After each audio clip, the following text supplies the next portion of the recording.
Ladies and gentlemen, welcome to MotoOption Supercross.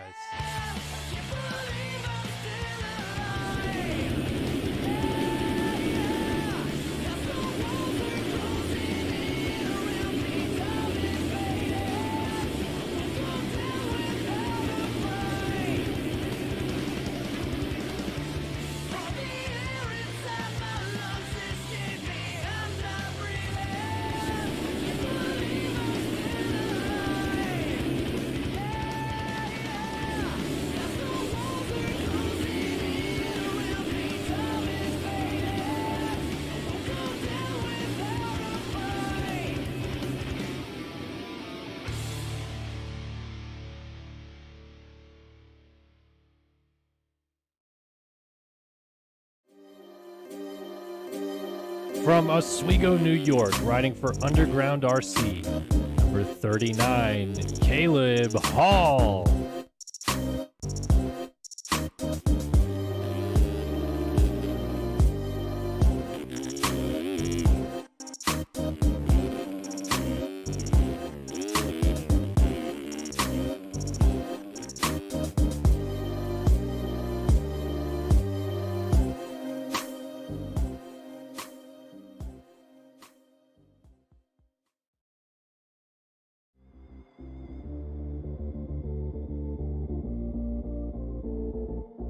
From Marmora, New Jersey, riding for Heckman Productions SYS Racing, number 4, Jeremy Smith.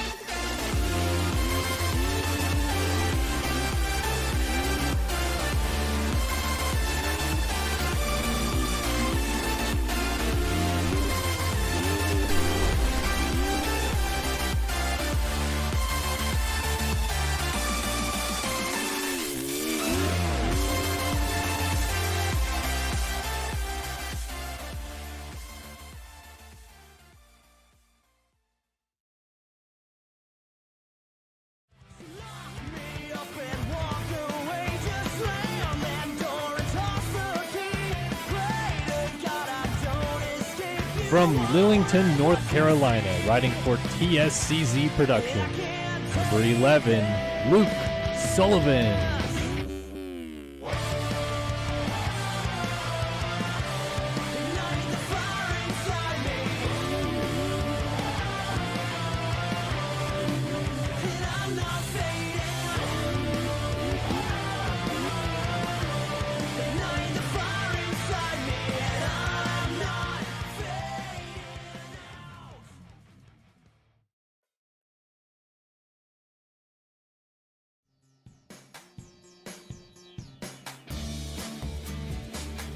From Tampa, Florida, riding for JIBR.co, 2021 MX Simulator National Champion, number 5, Tyler Lang.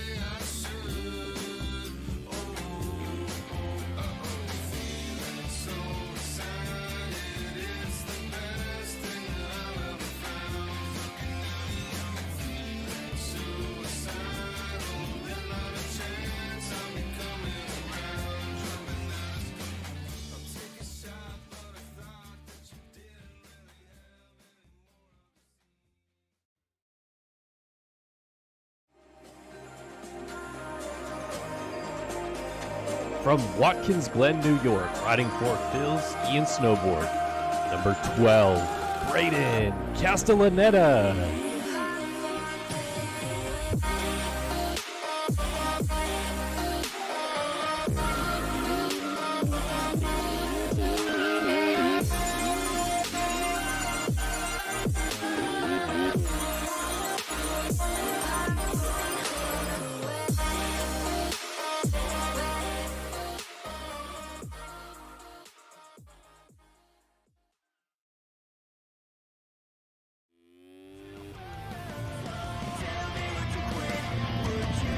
From Mattawan, Michigan, riding for Phil Ski and Snowboard, number 78, Jacob Hubbard.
From Shawnigan Lake, Canada, riding for District Designs, number 24, Colby Eagland.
From France, riding for Phil Ski and Snowboard, 2018 Supercross champion. Number 7, Alexis Leclerc.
Check the tape. Win the Anaheim opener in 2000. Braden Carter's going to win tonight in Anaheim. Through to win the Seattle Supercross. 2022 Supercross champion. From Costa Mesa, California, riding for Phil's Ski and Snowboard, your 2-time and defending Supercross champion, number 1, Braden Carter.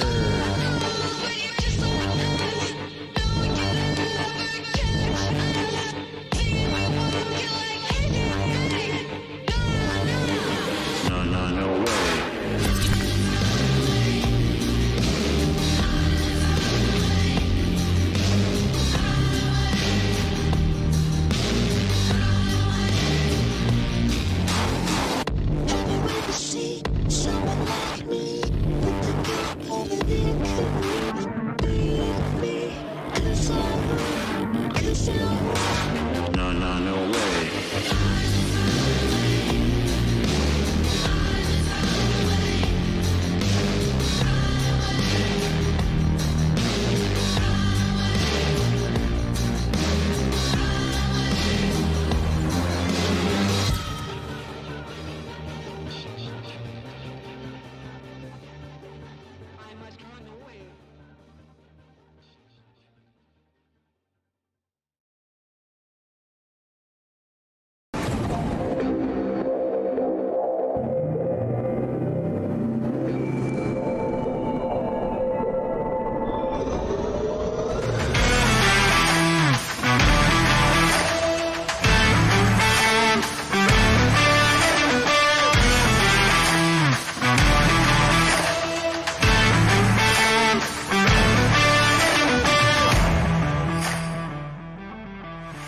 Yeah, ladies and gentlemen, boys and girls, welcome in. It is the 15th round of the 2023 MotoOption AMA Esports Supercross Championship live here on Start Your Systems, Init Esports on Twitch and ESTV. My name is Kellen Brower. Going to be bringing you guys the action by myself here tonight. No Andrew Wood. He is currently in Nashville, where we are going to be racing here tonight in MX Simulator, so he's not here with us tonight.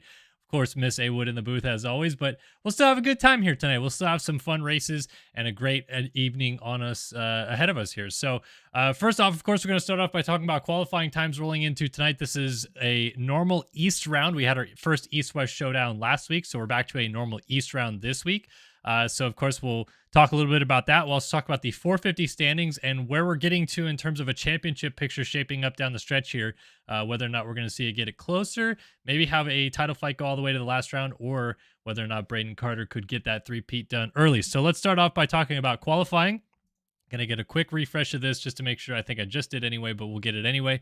Looks like Braden Carter has gone fastest here tonight in Nashville on a 57.351, 57.617 out of his teammate Hubbard right behind him, and then two more 57s out of Tharp and Leclerc. So kind of your expected guys at the sharp end of the field. Cool to see Braden Tharp get there in the mix as well. And then Jet Holyhead, who's moonlighting here on the East Coast a little bit, as well as Seth Shirley, who is a championship leader on the West Championship there, down in 12th place also getting some good qualifying times in. So we got some guys that could shake it up here a little bit tonight, and also going to be a little bit more of a stacked field in this 450 class because you're going to have more of those guys coming up from 250 West, whereas opposed to last week, of course, they raced the showdown.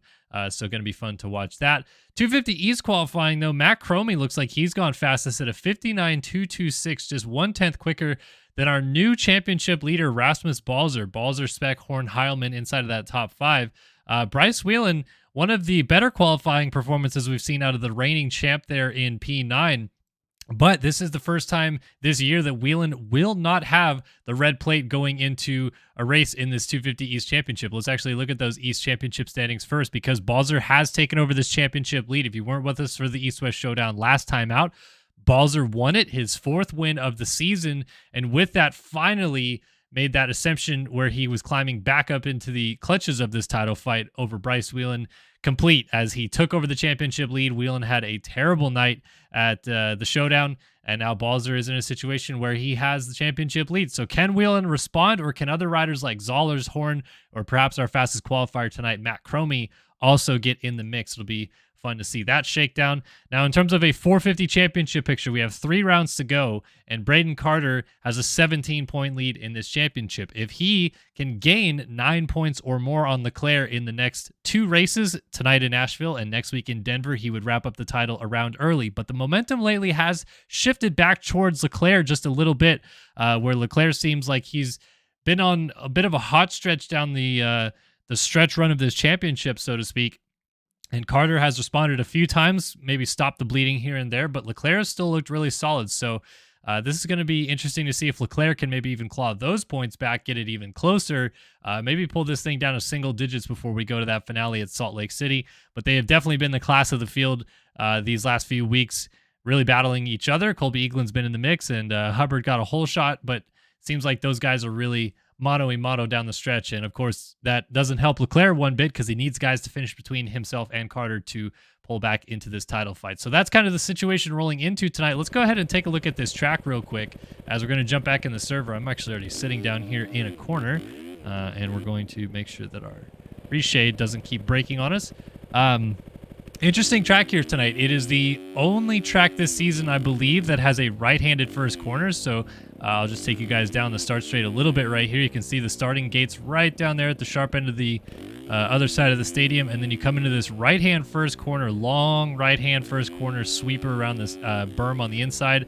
Go through that first turn, step on, off, triple. Try not to get too nose high so you can triple again into the corner down here. And then a pretty tricky whoop section tonight. Whoop section up to a dragon's back. And then obviously you have this longer whoop section off the dragon's back. And they're peaky here tonight. They're really difficult to get on top of. Definitely have to go slower through them a little bit more so than we've seen in the past. So I wonder if that hinders some of the guys we see that normally push through those whoops in 5th gear. Going to be interesting to see how that shapes up. Back across the starting line into this 180 corner before the finish line jump. Got a little double into the finish line jump, and then right out of this finish line jump, you're actually going to swing through this MXS lobby bull corner into a Supercross triple, and then kind of a little tricky like over table step on step off option, but the over table option seems to be maybe a little bit better just because it's a little bit more consistent. Off camber corner right here, I think we'll see a line form on the inside of that. You could come out of it double triple, double single, and then out of this corner you're going to want to step onto the table, step off, and then triple and triple again into maybe the most unique part of the racetrack, which is the split sand section. Inside gets you right into the sand right away. You go over a little inside roller into a wall jump, and then another roller back out onto the start straight right there. But if you choose to go outside, which I think is actually going to be the less preferred option here tonight, but we'll have to see how it shakes out.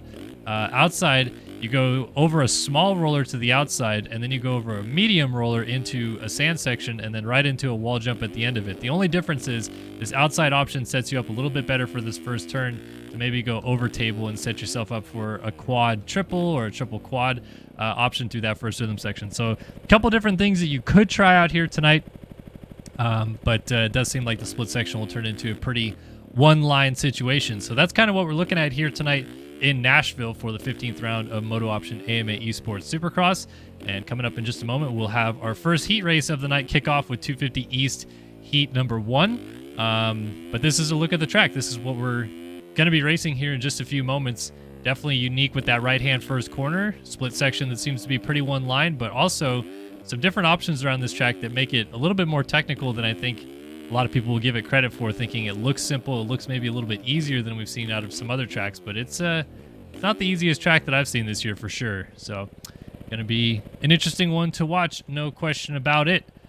So we are 15 rounds into this championship here in MotoOption AMA Esports Supercross, into that stretch run like I mentioned, and we only have 3 rounds to go. So this one, Denver next week, and then Salt Lake City in 2 weeks' time. I feel like we get to the end of this championship so fast. Our titles are wrapping up. We still have some very lively title fights in really both of the divisions, but tonight will be particularly critical for this 250 East region, as it's going to be the last lone 250 East race of the season.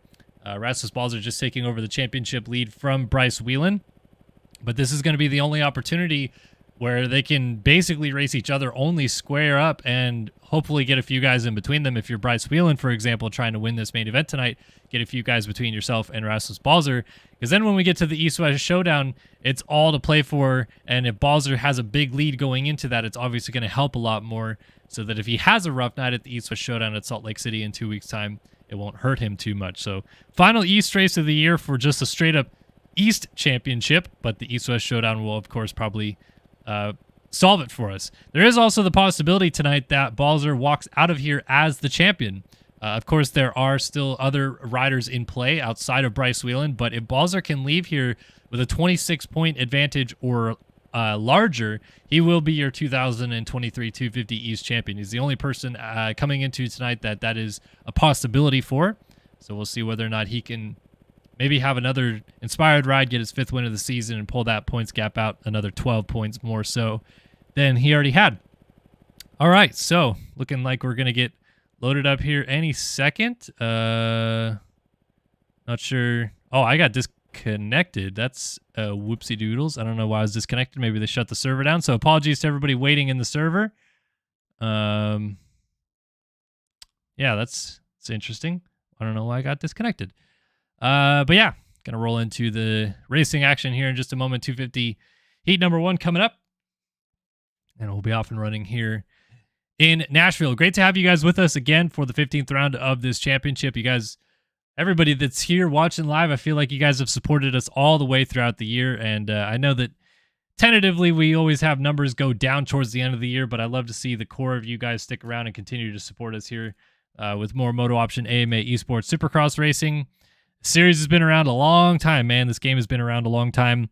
Over 15 years that we've had MX Simulator, 14 years of MotoOption AMA Esports Supercross, and it just feels like every year we get some new dramatic storyline to follow along with, and this year it seems to be that fight between whether or not Braden Carter can click off his 3rd consecutive Supercross title and become the first person ever to do it.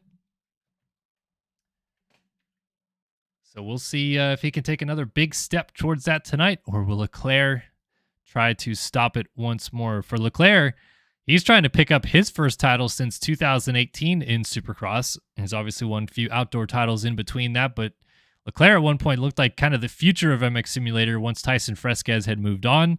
And then a lot of other guys got into the mix. Jack Haley winning a title, Jeremy Seabolt won a title, and then Braden Carter came in and has won the last 2 titles. So Leclerc has seen kind of a bit of a revolving door of different riders come through and try to take that top spot away from him, and he's always been right there in the fight, but this last couple of years it's just been so nip and tuck with him and Braden Carter about who's going to come out with the championship by the end of the season.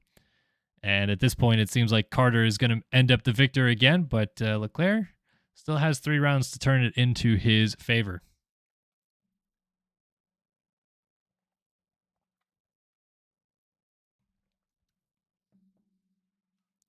So again, apologies for the late load in here. That was my mistake for getting disconnected without realizing it. Always sucks because I have my message lines on 0 in the game so that I don't see all the naughty things that you guys sometimes end up writing in the chat room. Because of that, I don't always see everything that is being announced or whether or not I have been disconnected or what have you. But there is Bryce Whelan, 250 East champion of 2022. The first time this year I think we have seen a Phil ski and snowboard bike without red plates with the number 1 on it. Braden Carter won the opening round and has held the red plate since in the 450 class. Bryce Whelan won the opening round of 250 East and has held the red plate since. So kind of odd to see those non-red plated number 1 machine Phil ski and snowboard bikes, but that's what Bryce Whelan's got ahead of him here tonight to try to win this thing and hopefully hold on. So here's a couple other guys out there, and like we're gonna get racing here soon. So Ethan Olson, Matt Cromie, John Heilman, Alex Kerr, Carl Novak, Talon Zollers, Tom Quinault, Tyler Nichols, Christopher McPherson, Race Cobble, Jace Williams, Zach Fisher, Zick Ring, which I feel like is another person, Cody Cooper, Jared Gummison, Jacob Kelly, Kyler Smith, Caden Speck, all in this one coming up in just a moment.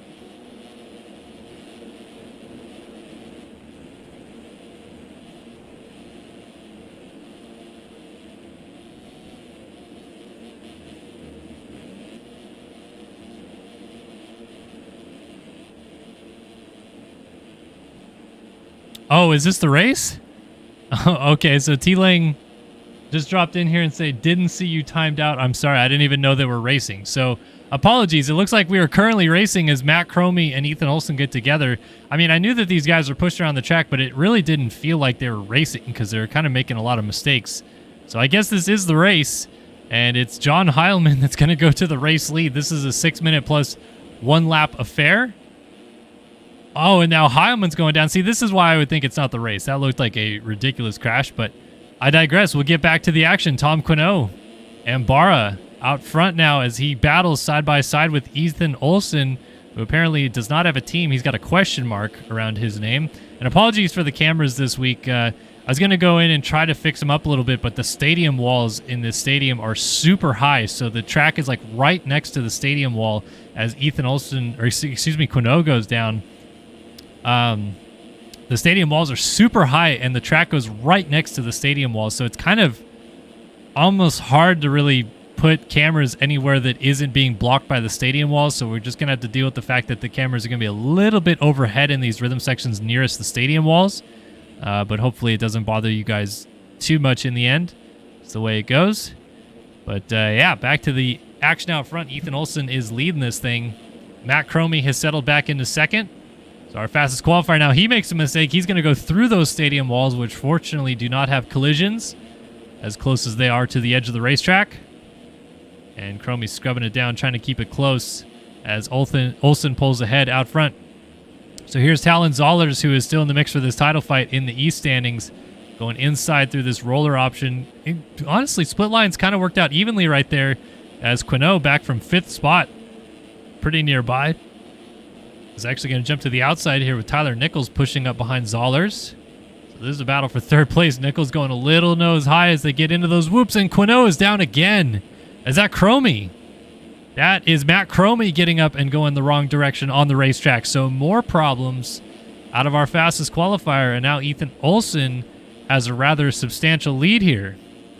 So again, this is 250 heat number 1. Apologies that I don't have the display up showing the heat race at the moment. I was going to do that before we loaded into the race, but we loaded right into it off of being disconnected. So my apologies there. Pull up that heat graphic in a moment. Back to the battle for 2nd place. Nichols down the inside, puts a block pass on Zollers. Zollers tried to read it and go back up the inside. They're tripling side by side through this section. Nichols is going to close the door from the outside into the sand and move into the 2nd position. So a nice move there by Tyler Nichols. Sees him move around Zollers, and then just as I say that, tucks the front end, goes off the track. I noticed that the traction tonight was a little bit slippery on the track, and I can't tell if that's just because it's a little bit higher speed in some of these sweeping corners, so it just makes you feel like there's not as much grip, or if they did actually alter the traction a little bit. As look at this, Cromie cutting up underneath Tyler Nichols, not going to quite make it happen to move into 3rd place, as Olson out front has checked out and is on his way to a heat race victory here tonight. Oh, dualies over the triple. Oh, Cromie, big crash. Into the tough block, swapped and plowed into the face of that single jump right there. So Matt Cromie straight up not having a good time in this heat race. Too many crashes for our fastest qualifier. Nichols still wants a shot at Zollers on this last lap, and Zollers is going to make a couple mistakes to maybe make this thing interesting. but he looks like he's got enough of a gap established. So the question remains, can Ethan Olsen close it down here on the final lap of the race? 104.6, 103.9 was his best lap. Field spread out pretty good in this one as well for this short 6-minute plus 1-lap race, but Olsen threw the whoops on the final lap. All good there, just has to get down this start straightaway, and the win will be his. So straight out, starting the night off with a bang, Ethan Olsen wins 250 Heat 1 here at Nashville. It'll be Zollers crossing the line second, Nichols third, Cromie should get fourth as Heilman gets shuffled back. McPherson goes up into fifth, Heilman sixth, Quinault seventh, Ring in eighth, and Williams is ninth. But here comes Bryce Whelan trying to make a last-ditch effort to make the main event into the final corner. He's going to send it, gets into the rear tire, stood up a little bit, so he stayed kind of close, but he misses out by 1.1 seconds in the end. We'll have to see if penalties applied help him out right there. Otherwise, Whelan going to the LCQ would be a huge blow for his championship hopes, as Gummison crosses in 11th, Race Cobble there in 12th, and to the line, Jacob Kelly, Carl Novak, Seth Harnischwager. Cody Cooper's down in this corner. He's down with Kyler Smith, Zach Fisher, Alex Kerr, Caden Speck. All way back here in this one, so rough races for those guys. But a solid one for Ethan Olsen.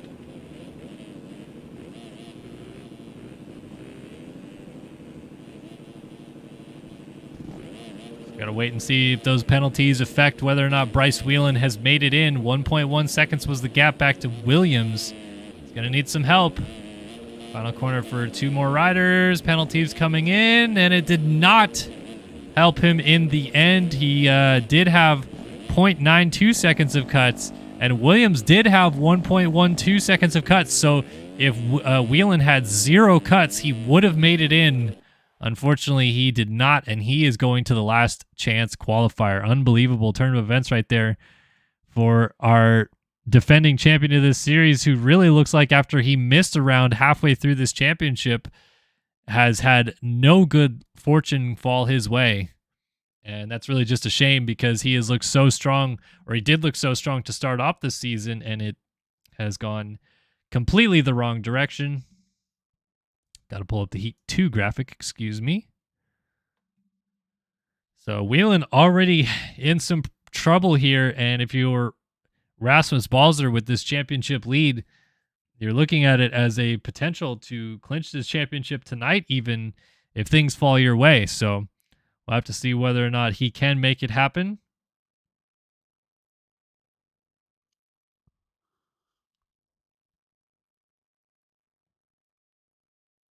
And hopefully, for Balzer's sake, he's able to make it in.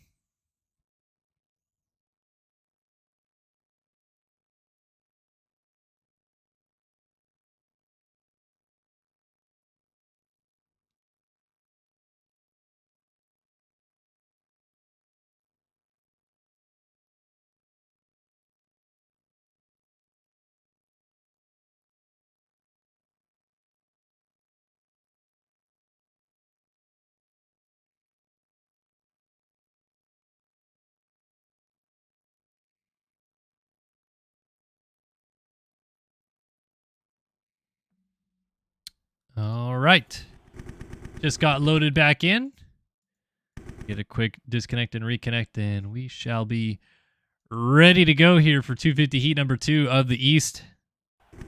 Heat 1 already done and dusted.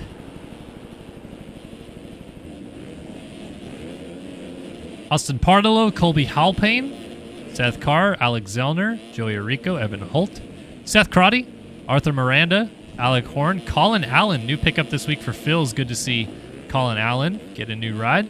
Chris Harris, Brandon Nygren, Sonny Spicer, Rasmus Balzer. So there is the red plates, which, you know what? I don't know if I agree with this look.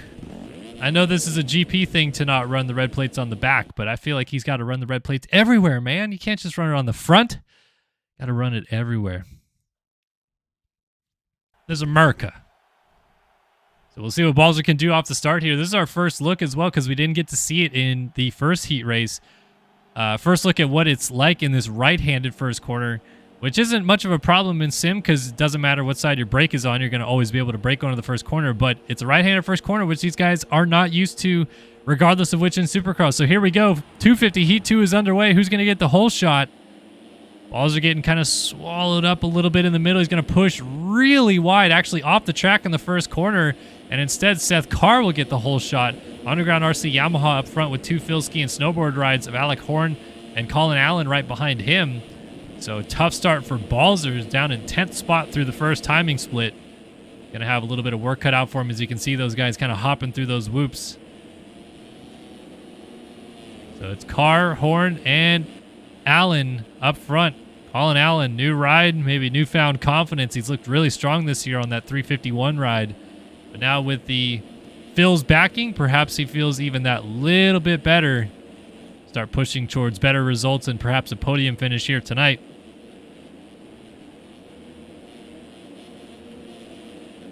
Double, triple for these guys. You see the inside option for Carr, and now a triple on-off for Alec Horn's going to close that gap down. Different line options working out through that section. Unique because of that 90-degree corner doesn't set you up well enough usually to triple in, so these 250 guys kind of struggling with that. Step on, step off, triple through this first section for Seth Carr. And he's starting to open up that gap a little bit as Alec Horn goes up into the Davalos bales. Meanwhile, pass for second place is going on. Evan Holt down the inside with Colin Allen. Now they hop through the whoops a little bit. And again, talked about it a little bit here tonight. Those whoops look to be rather treacherous.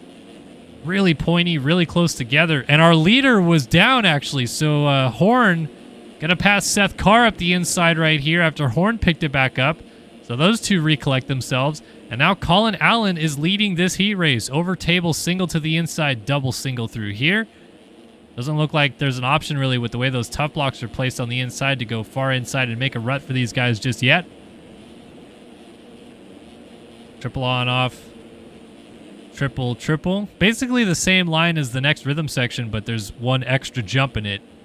So this line through here, you're going to see Allen kind of jump back on the start straight, tuck inside on these tough blocks, then jump on, off, and another triple option through here. A very similar feel to the rhythm sections, but a little bit of a different entry to them. Allen up the dragon's back, hop in the whoops, and there it is. Another mistake for a rider in those treacherous whoops. Evan Holt goes to the lead. Balzer shoots up in a second. And Colin Allen will regroup and pick it up in third. So rough go there for Colin Allen out of the race lead here on lap number 3. So on to the 4th lap we go. Still got about half of the race distance plus a single lap left. And Evan Holt has taken over the race lead. Look at that option line there for Balzer, though. Over table, doubles through the inside of the corner, double up into the off camber. No wonder he's going fast around this racetrack. And he's closed that gap down a little bit on Evan Holt, which, by the way, shout out to Holtzy here on the 85 TSCZ Productions ride. Holtzy is in charge of putting together all of our opening ceremonies videos that you guys see every week, and he does a tremendous job with those. So always a huge shout out to him for all the work that he puts into those. Can't thank him enough for all that work. And he obviously knows his way around this game more so than just with the video camera. He is quite the ripper here in MotoOption AMA Esports Supercross. Battling for the lead here in 250 heat number 2. Little slide to the rear end, and Balzer's going to take full advantage of that. It was just a tiny slip. Kicked him off the inside of the track, and Holtzy allows the 35 machine, our new red plate holder, into the race lead. Rasmus Balzer up and over that table, and then there's that double line that he was been using it to catch up to our lead group. And now he's using it to go into the race lead and try to pull away. Balzer has just really been on another level down the stretch run of this championship. If you are just joining us for the first time, or maybe you haven't been with us the entire year, Rasmus Balzer raced the opening round of the East Championship back at Houston.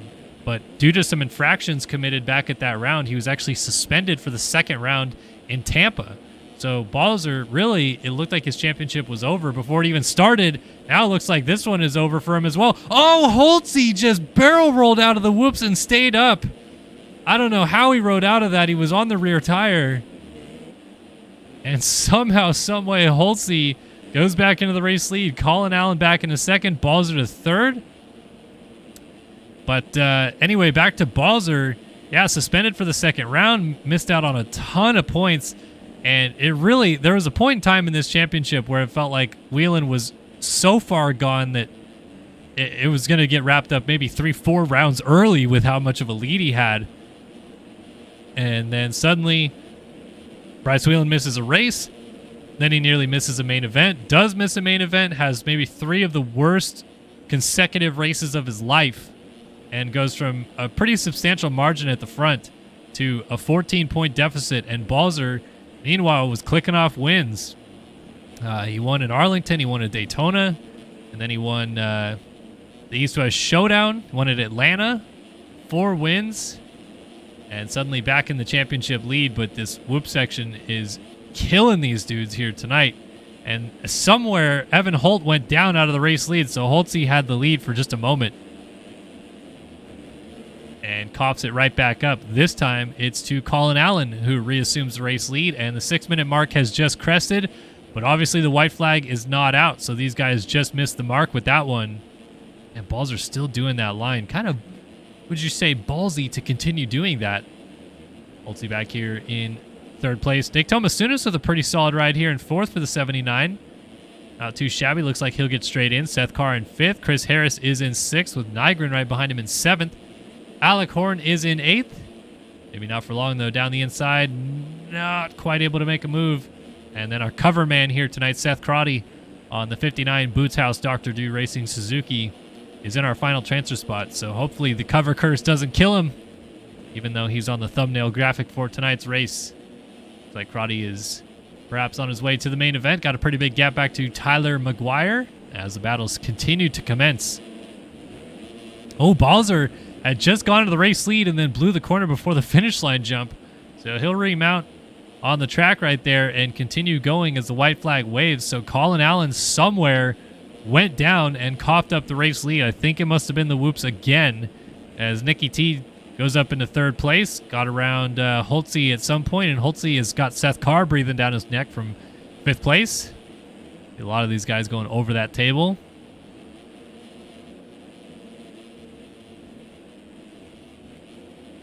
Some guys struggling to get that double out of the corner. Then tripling to the outside is Holtzy. Seth Carr thought about an inside move. Still side by side with them through this rhythm section. Holtzy goes for the triple cases. That's going to be all the room Seth Carr needs to get by as the 13 machine goes up into 4th place. Oh, and Holtzy almost over the bars. And a change for the lead again. Balzer has now crashed, it appears, and copped up the lead to Allen, who just gets through those whoops this time. Was getting a little bit sideways towards the end of it, but he stays up. Balzer is down again. And how about this? New ride, fresh face this week. Colin Allen wins 250 heat number 2. Puts Phil's on top in that one. Tomasunis let the carnage happen around him. He picks up a 2nd place, and this Seth Carr will come across in 3rd. And Balzer, who is down at the end of the whoops, crosses the line in 4th. Nygren will cross in 5th. Horn 6th. 7th looks like it'll be Crotty. And then 8th, Holtzy, as Chris Harris tucks the front end going into the corner. But he will end up in 9th. So 9th place for Harris. Tyler McGuire, Pardalau, Hall Payne, Spicer, Brody Jenner, Miranda, Blowers, Neely, Zellner, Arico, all missing out in this one.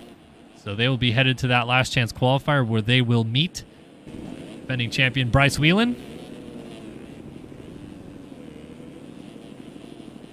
But how about this? Cool to see Colin Allen pick up a new ride with Phil Ski and Snowboard. And he repays them immediately with a heat race victory. Take a look through our top 9 results. Quick change right there. Holtzy jump frog over Seth Crotty. Oh, and then Harris gets docked. Wow, quite a bit. Chris Harris, 107, had 6.7 seconds of cuts, and it cost him a transfer spot in the end. Tough look for Chris Harris, but he is now headed to that last chance qualifier. And that's unfortunate for him, but still does have a chance to try to make it through. So we'll see if he can turn the ship around and make it back in.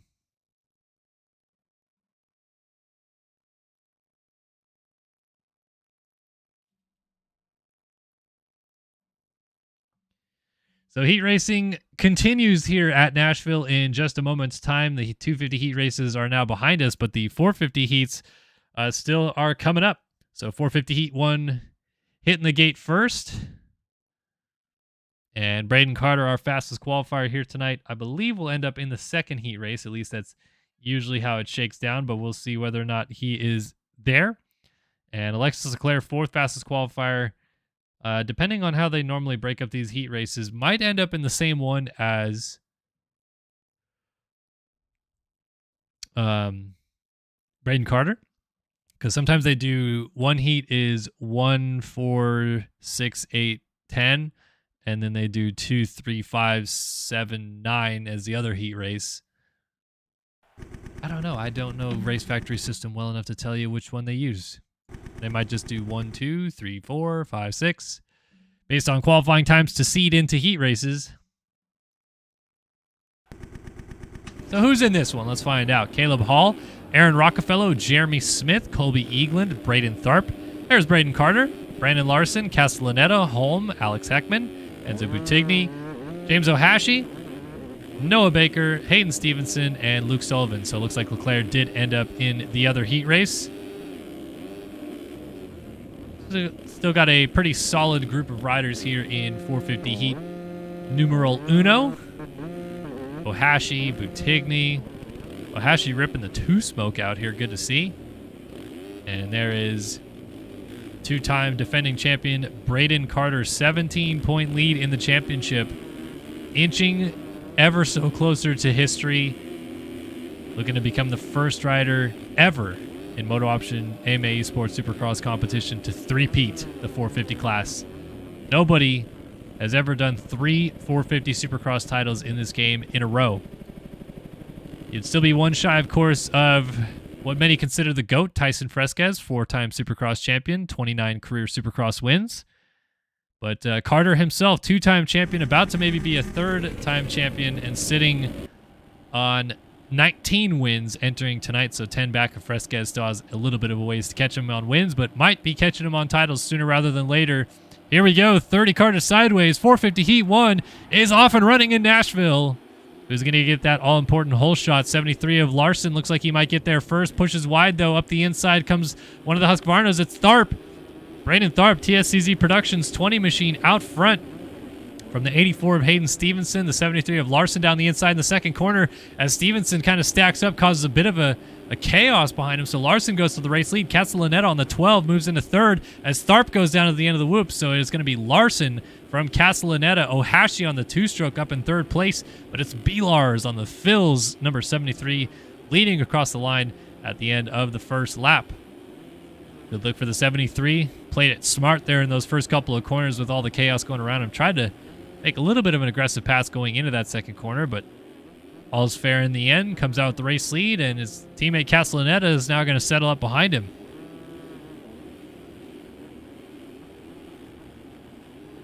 Triple on, off, down in transition, triple again, and then these guys usually launch it pretty deep out into the sand. It looks like the preferred option for these guys as well is that inside in the sand, but it's tough because that wall jump, you get so close to your competitors and just takes them getting a little sideways for you to get hung up on their rear tires. You can see Castellaneta choosing a different line. This time goes a little bit long on that step off and ends up casing the triple in between really hard. So Castellaneta falls back. Ohashi on the 176 is right there. Jeremy Smith on the 4 up in 4th place. And Braden Carter rounding out our top 5 on the number 1 machine as Larson was over the berm after the whoops and down. So now we have a 4-pack at the front. Castellaneta leading on to lap number 3 here in 450 heat number 1. And Carter up the inside of JS4 moves into 3rd place. Now sets his sight on the 2-stroke of Ohashi. Whoa, Carter quadding into the corner, goes off the track. And Smith is going to move back by. Not seen anybody attempt that quad line. It seems pretty risky because that berm to the outside is not very big to get you slowed down. As Ohashi jumps off the track, he's going to rejoin right alongside Carter here. Well, Carter going for a quad single option, cased it pretty hard, but used the suspension well to his advantage to kind of roll out of that one. So up into 3rd goes our red plate holder, Jeremy Smith, still running in 2nd. And they're all chasing the 12. Phil ski and snowboard ride. Braden Castellaneta, who has kind of quietly put together a really solid year. Hanging out in the top 10 in points all season long. Hasn't really had a breakthrough ride, I feel like, just yet, where he puts it on the box or maybe battles for a win or something along those lines.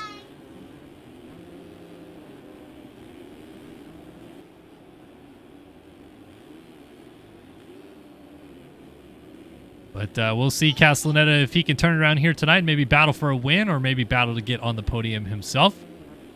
Jeremy Smith in second place, keeping the pressure on, but not too close right now as Braden Carter is closing that gap down from third place. Into the wall jump they go. Two of the winningest MX Simulator riders of all time, really, at this point, battling it out. And this is just for second in a heat race, so it shows you the level that Castellaneta is able to ride at. Even in a heat race, can square off quite well with these guys. They charge through the whoops. Castellaneta made a mistake, and here comes Carter trying to get to the inside of Smith at the end of the start straight. Not quite close enough. So now it turns into a three-rider battle for the race lead. Castellaneta, Smith, and Carter nose to tail, hitting the Supercross triple this time by about 2 minutes left, plus a lap in this heat race, and Carter, I thought he might try that option line going through the inside of the corner. Doing what Balzer was doing with that jump around the inside of the corner. Everybody doing that triple on off, triple line. Pretty standard line for these 450 guys to carry that speed through that 90-degree corner. It's tough to tell what's going to happen first, whether or not Smith is going to get close enough to Castellaneta, as Carter pirouettes in the background, front end tuck on entry, and just could not keep that Phil ski and snowboard Yamaha underneath of him. So he's going to slide out, lose some ground, and it turns into a two-rider battle now for the race lead. Jeremy Smith smelling some blood in the water. 56-time MX Simulator professional race winner Jeremy Smith. A lot of those were done in the 250 class. Two-time outdoor champion on a 250 back in the day, but he's going to case the triple and go down. Down to the inside of the track in those Motivated Films tough blocks. And going to lose a spot to Carter in the end of it. Luke Sullivan closes up as well, so he's up in a fourth. Ohashi on the two-stroke, still running inside the top five. With Stevenson sixth, Holmes seventh, Eaglin now back here in P8. And looks like a treacherous battle going on for the final transfer spot. You got Rockefeller, you got Larson, you got Tharp, and Tharp gets into the back of Rockefeller. They both nearly come to a stop. That's going to give Larson some breathing room here. But he just jumped over top of Stevenson, who was down. So now Rockefeller goes into the final transfer spot as Stevenson goes for the tire tap in the middle of the rhythm section, getting up from his crash. And now it is Rockefeller teetering on this final transfer position, trying to hold on from the pressure behind. Tharp, our second or third fastest qualifier, I should say, just behind him. And then Stevenson, who is down.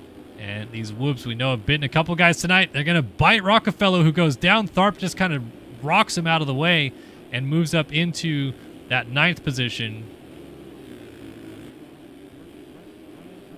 So can Tharp now break away a little bit as he lays it down hard over the finish line jump? Stevenson's kept it close for about the half a lap that he's been behind Tharp, so Tharp hasn't done anything super magical yet to break that toe.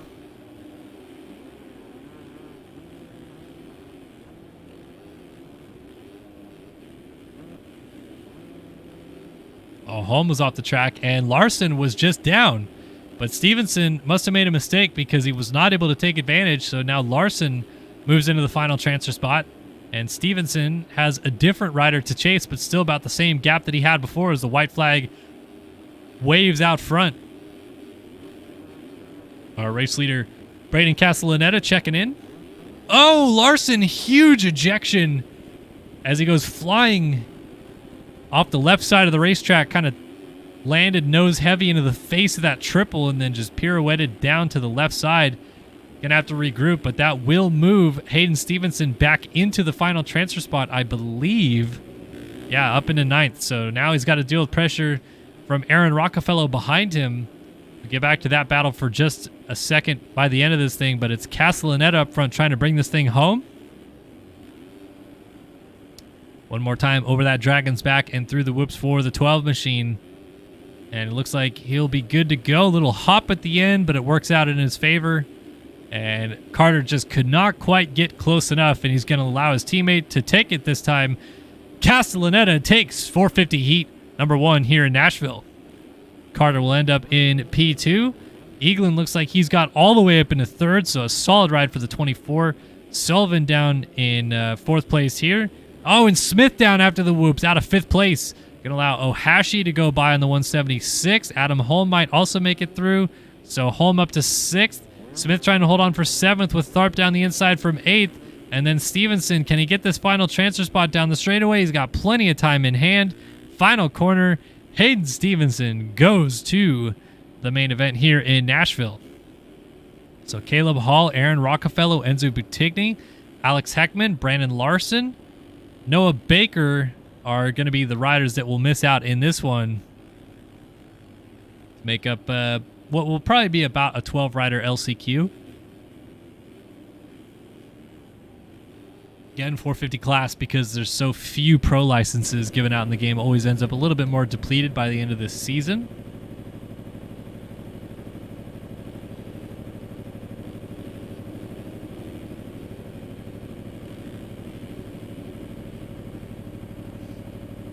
So wait for those penalties to come in, see if anything changes inside of the top 10. It does not. Very limited amount of penalties. Actually, Carter had the most at 2.6, but he retains 2nd. So Castellaneta picks up the win here, 450 heat number 1. And could this be the night that Braden Castellaneta breaks through for his first career 450 Supercross victory? Certainly showed the speed here in his heat race. Now he's got to turn it around and do it in main event. Carter 2nd, Eaglin 3rd, Sullivan, Ohashi, Holmes, Smith, Tharp, and Stevenson going to the main event with him.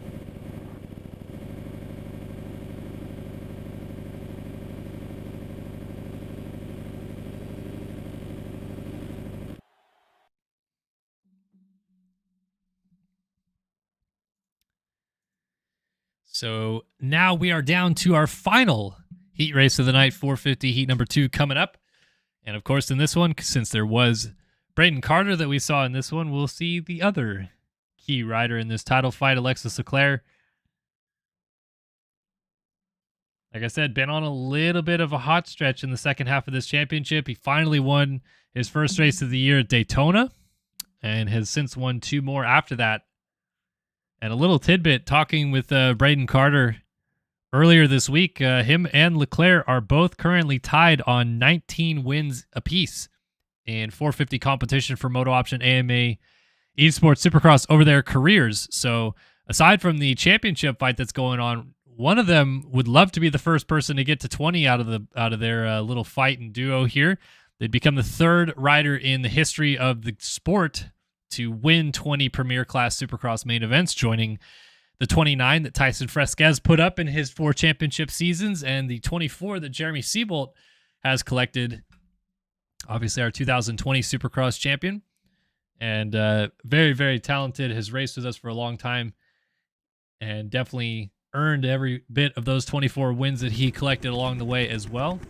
And his title year as well, he won quite a bit to collect that 2020 championship. So Seabolt, despite not having as many of the titles, definitely knows how to win races here in MotoOption Supercross and still has quite a bit in hand. He won't get caught this year by any of our Leclerc-Carter duo.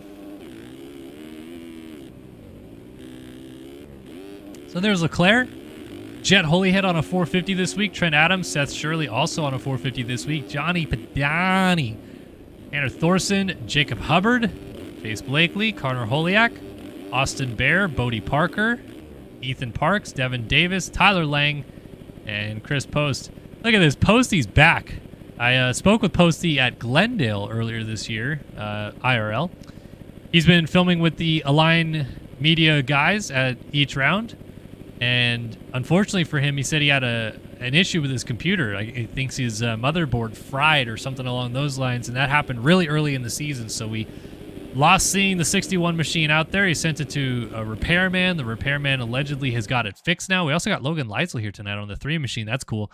But yeah, so we hadn't seen Posty back racing with us for a while, but glad to have him back. Glad to have him on the gate with us here tonight. And we'll see if he can make it into the main event for the second time this year, because I think he made it in at A1. So here we go.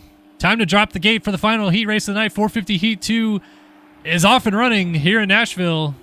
Hubbard on the 78, always get good starts. He's got a nose on the field going to the first corner, but everybody pushes wide. Leclerc's got a good nose in there.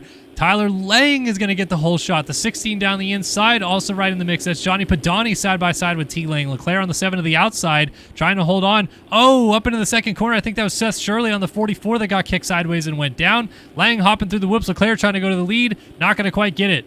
So the 2021 and then the 4-time national champion battling it out here in Nashville in this early stanza of the heat race.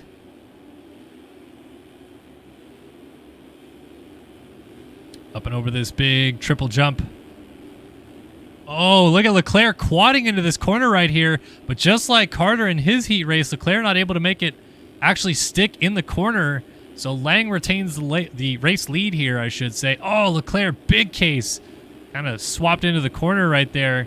And I thought maybe Padani was going to have an opportunity to close the gap down. Split lanes right here. Let's see who works out better. Leclerc to the outside, up into this wall jump. Momentarily took the race lead, but Lang gets it right back. So it doesn't seem like it favors anybody, but then Lang into the tough blocks loses it, and Leclerc takes over the race lead. So Leclerc out front, Lang back to second, maybe not for long. Padani down the inside moves up into P2. T. Lang back to third, almost going through the front door. And here's a look at those tricky whoops here tonight. So it's a short set, but you have to slow down so much to get on top of them. And now Lang, ooh, Leclerc has lost the lead. Padani goes to the front. So here's a view from T. Lang back in third place. Leclerc, a small mistake, has lost the race lead. Johnny Padani takes over the lead. Leclerc back to second.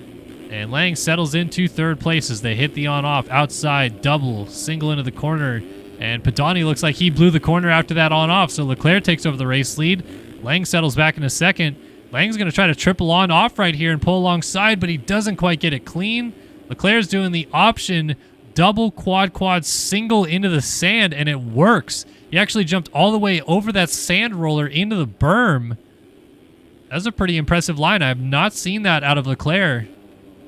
Or really anybody here tonight. I wonder if he does it next time by, but he opens up a small gap on Lang because of it. And again, these whoops, oh gosh, they're going to be someone's kryptonite tonight, going for a race win for sure. About Chase B up in third place on the 21 BPC Kawasaki. Good ride for Blakely, settling in early on here in third place, and Bodie Parker moves up into fourth, with Devin Davis coming with him in P5. So Davis holding a steady position right here. Hubbard with Jet Holyhead going at it. There's an absolute freight train of guys. We'll get back to that battle in a moment. I want to see if this Leclerc line happens again. So watch this. Double in. Downside Zat goes for the quad. Downside Zat quads again. And then he's going to leap all the way into the corner over this sand roller and then bank off of that outside one to then go into this wall jump.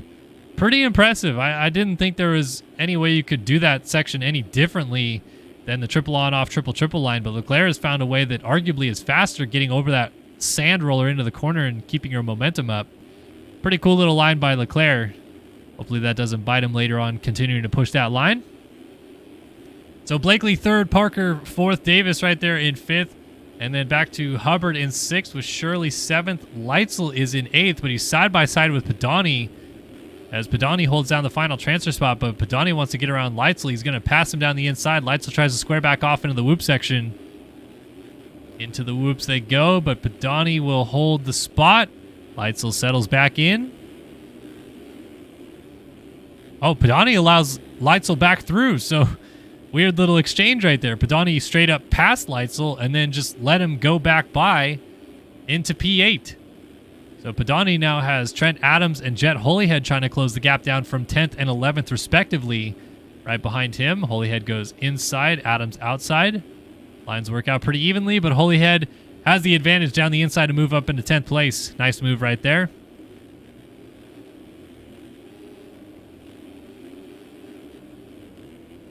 So triple Holyhead. Oh my gosh, what a save. And still in the tough blocks. And now Shirley got kicked off in the opposite lane of the sand section. He's going to lose a spot to both of them. So Holyhead goes up into the final transfer spot here. But he still has all that pressure from Trent Adams. And now Seth Shirley closing down. Little 250 West Coast sandwich right here. Trent Adams in the middle of it. And was that a rider for position off the track? Surely, how did he just save that? Yeah, so Holyhead is up to 8th. Adams is up to 9th. We had a rider off the side of the track. So this is your battle for the final transfer spot right here now. It was Devin Davis who was down in the whoops. So he goes from 5th back to 11th. He's got to regroup and try to catch up to this little freight train just ahead of him. But Shirley's trying to make something happen. Padani off the track to the outside. Adams goes back into the final transfer spot as Padani slips back into 10th. Nobody really wants this final spot right now, as now Adams makes a mistake. Padani goes back by. Here comes D. Davis with the triple on line. He's got some speed. Trying to close down on Trent Adams, but it is Padani who is back into the final transfer spot for the time being. Up and over that wall jump through the sand one more time. Time is almost up. We got 15 seconds left on the clock. I'm going to peek up front real quick and see where our leaders are. Well, Leclerc's already checked in out front, so 2 laps to go for sure this time by for our guys battling for this transfer spot. Blakely is slipping back into the mix as well. He's now got Seth Shirley all over him as Holyhead has slipped by into 5th. Blakely 6th, Shirley 7th. Devin Davis is up to 9th, or momentarily was, as he was down after the whoops, and now Trent Adams moves up into 8th. Ethan Parks has come from way back into 9th, and Chris Post is now 10th, trying to get around Parks for 9th place. Down the inside, slides into the corner, almost goes all the way off the bike, but stays up. So Ethan Parks moves up into our final transfer spot, and Posty trying to close that gap down and make it interesting here with a gaggle of riders who were in transfer spots still right behind him. Parks gets that triple on clean, so does Posty. And then looks like Bodie Parker on the 32 has slipped behind this group as well, with Padani on the 16 in the mix. Look at how tight this is getting. They're still chasing Parks just ahead of them on the 147, but Post on the 61 on your screen right here is in 10th, trying to close that gap down. Hopefully not going to get passed by either Padani or Parker in the process, as Padani shoots up into 11th. White flag will be waving this time by. Anybody down in the whoops? No, but Parks is trying to make a move on Trent Adams to push this group forward. So 8 back to about 13 right now, nose to tail, and Parks gets hung up behind Adams, who cut down out of the corner. Posty goes into the final transfer spot. Padani now up into 10th around the inside of Parks. Up and over the Supercross triple they go. And Padani, a little bit of an advantage. Adams makes a small bobble. Post thought about it, elected not to, and then Parks rejoins the track right in front of Parker. Parker goes down. Oh, Padani was going to throw it down the inside of Post, but it didn't work. Post instead goes around Trent Adams, who blew it on the entry to the rhythm section. Oh, T-Lang up front takes the win away from Leclerc. Padani side by side with Trent Adams. Battle for 9th place is hot and heavy. It's T-Lang with the victory. Padani off the inside of the track has to regroup and rejoin. Adams a mistake into this corner. It's going to come down to the whoops. Look at this. Oh, Padani, absolute send, hopping round the outside, cuts underneath, puts Trent Adams on the ground for 9th place. Wow, he read him like a dictionary. Huge move there by Padani, gets him 9th place. Tremendous battle for the final transfer spot. Bodie Parker, Austin Bear, Trent Adams, Ethan Parks, Devin Davis, Connor Holiak, Tanner Thorson all miss out, but Johnny Padani prevails.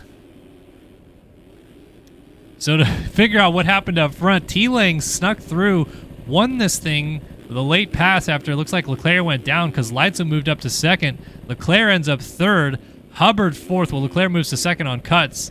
Shirley 5th. Holyhead drops to 7th as Blakely moves to 6th on penalties. Posty ends up 8th, and Padani does end up securing 9th at the end of that one. With a beautiful move, cutting up underneath Trent Adams and just putting him on the ground coming onto the start straight.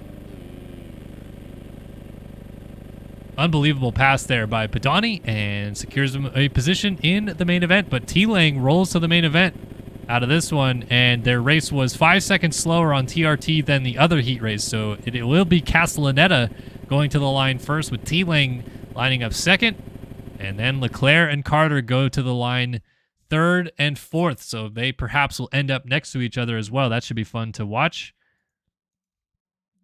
But heat racing all done here tonight in Nashville. All that's left to do is figure out who goes through out of our last chance qualifiers, and the big one in these LCQs coming up is Bryce Whelan, defending 250 East champion, And first week this season, he has not had the points lead in the 250 East, and this is critical. If he does not make it out of this LCQ to go to the main event, he's just about giving Rasmus Balzer the title, which Balzer is already in a really, really good position to do so anyway. But if you're Balzer, you're hoping that perhaps Whelan can't get it done. Got a question in chat from Alligator asking, how is Leclerc so consistently good in my opinion? The easiest answer is playtime. When I was really good at the game, when most of the people I know were really good at the game, you consistently played. And I know that there's some guys out there that will be like, I don't play it any other day of the week except Wednesday. And there's those people for sure. But if you take 2 months off from the game, you probably won't come back and be immediately the same speed that you were. It takes a lot of time to kind of stay at and build back up to. So if you're Leclerc, why he's consistently good is he's played it a lot. He plays it consistently. He does his motos. He knows how to play the game. I know how to play the game, but my fingers don't do the same thing that they did a decade ago when I was out there battling for moto wins. And it's just because I don't play it consistently. But Leclerc and most of the guys you see out there play it consistently, find setups, find ways to minimize mistakes, really, and they remain consistently some of the best riders in the world because of it.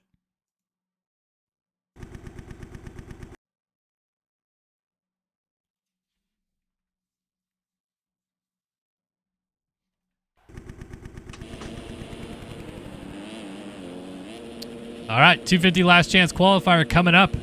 Race Cobble, Zach Fisher, Julia Rico, Tyler Blowers, Carl Novak, Kyler Smith, Seth Harnischfeger, Jared Gummison, Chris Harris, Caden Speck, Palmer Neely, Arthur Miranda, Austin Pardolo, Cody Cooper, Brody Jenner, Jacob Kelly, and Bryce Whelan going to the line.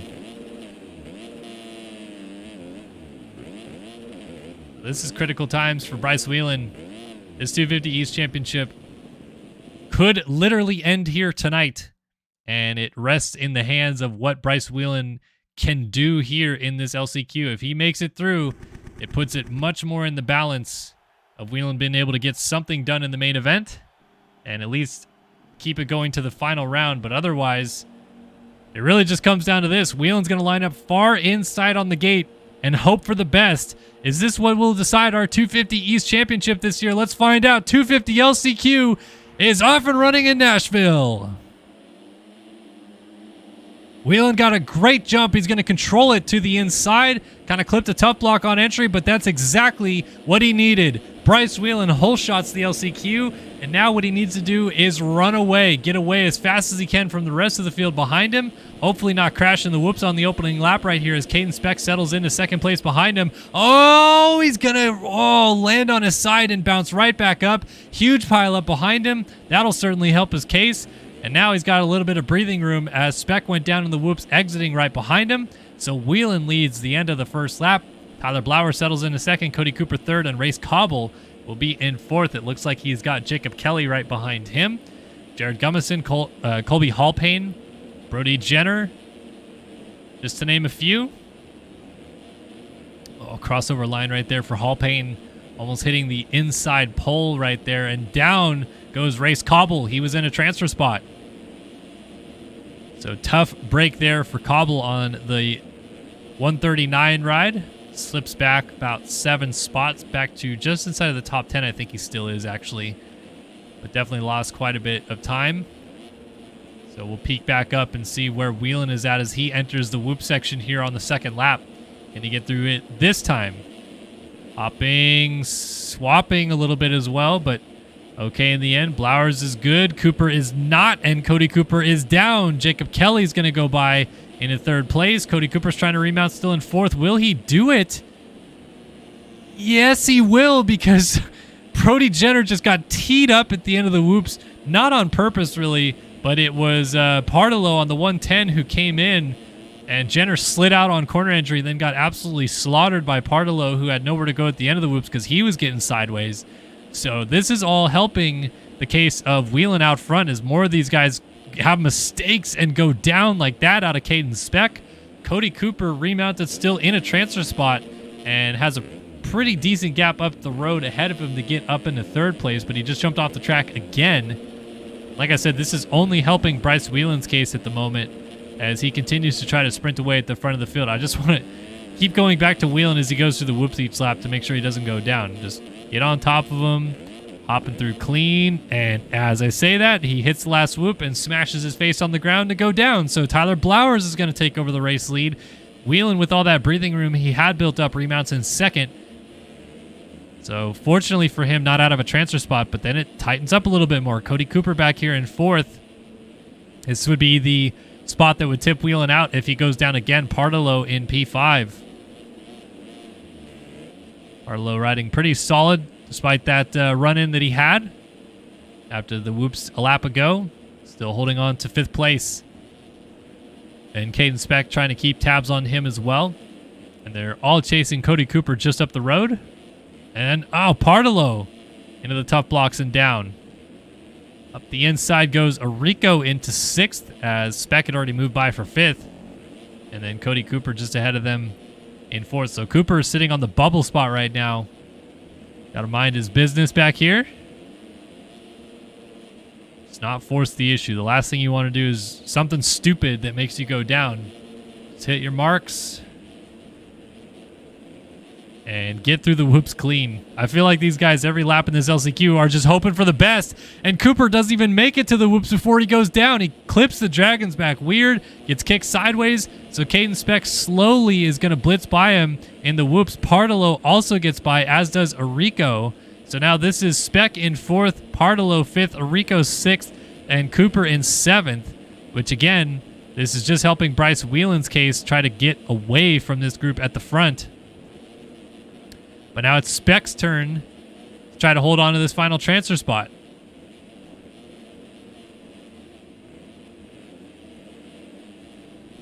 Out of that little nook in the corner, triple to the outside, a little bit short right there. By the way, Whelan has gotten back into the race lead, and he's put 13 seconds on fourth place as Speck now goes down out of a transfer spot. Arico was going to try to go by. Partillo will eventually get the position, but around the outside comes Cody Cooper, who will momentarily move into the spot. Then he'll get passed back by Arico down the inside. Partillo in the final transfer spot. Pressure from behind out of Arico and Cody Cooper, though. Here comes Arico down the inside, and he pushes Partillo over the berm. Pretty greasy move with that lag spike as well. And Arico goes by into the fourth spot. So now Cooper has to settle in behind him, but he tucks a front wheel coming on the start straight and loses even more ground.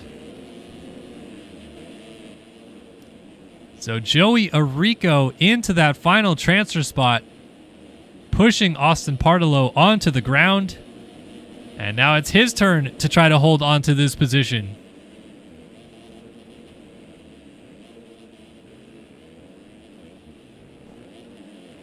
Ooh, goes for the triple. A little bit short right there.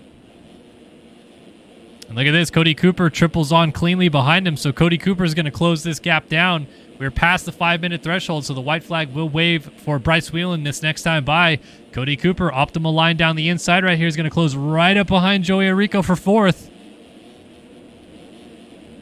Step on, step off, triple. Triple again. Lap traffic trying to move aside. Great job right there. Lap traffic moving out of the way. So Cody Cooper gets up on top. Arico hopping a little bit. Cooper nose high at the exit of the whoops. Almost looped it out. And here we go. Final lap is underway.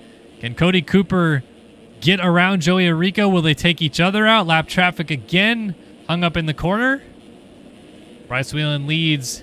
Jacob Kelly is all over him for that lead. Blowers back in third, just kind of minding his own business as this battle for fourth is all to play for this main event spot. Neither of them triple into the corner, so no one can triple onto the table right here. And it remains status quo. Arico does not get the triple. Cody Cooper does. He's going to have to go to the option on the outside, though, which is not the preferred line.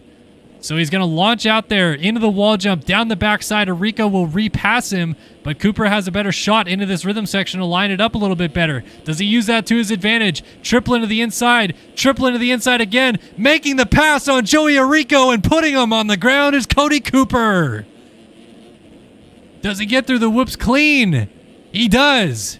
So it is Bryce Whelan with the win, Jacob Kelly second, Tyler Blowers third, and Cody Cooper is going to the main event with a last dash pass to get into fourth place. Arico has the same move that he did on Austin Partolo come back to bite him.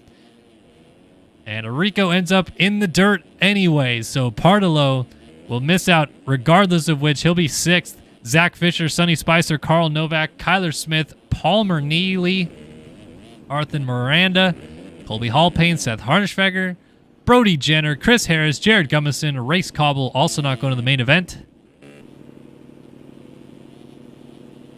Beautiful move by Cody Cooper to get the job done and just repaying the favor a little bit there to Joey Arico, who put Austin Partolo on the ground. But it is going to be Whelan picking up the dub. We're still waiting on one rider to finish this up.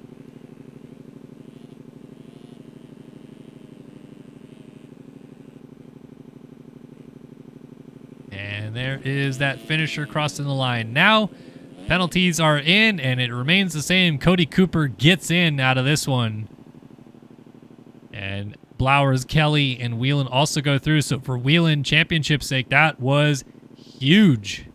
And will most likely, depending on where Whelan finishes this main event, most likely make it so that the title fight goes down to Salt Lake City. But we will have to see.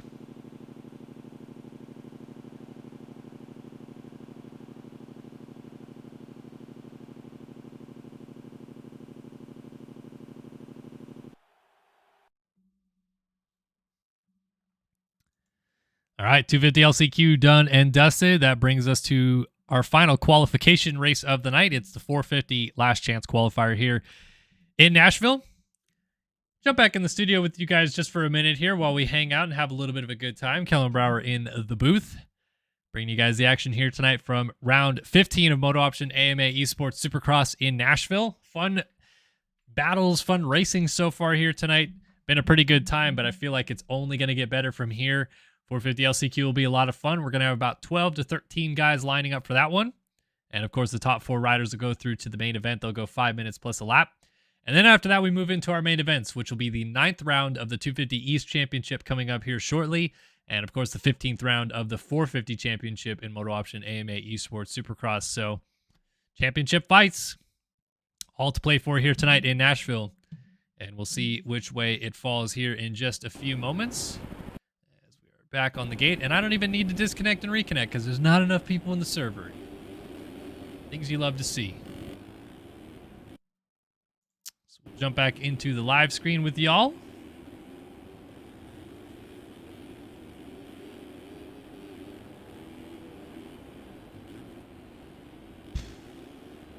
Looking more like a dad. Yeah. My daughter's almost 3 years old. She'll be 3 in 2 months.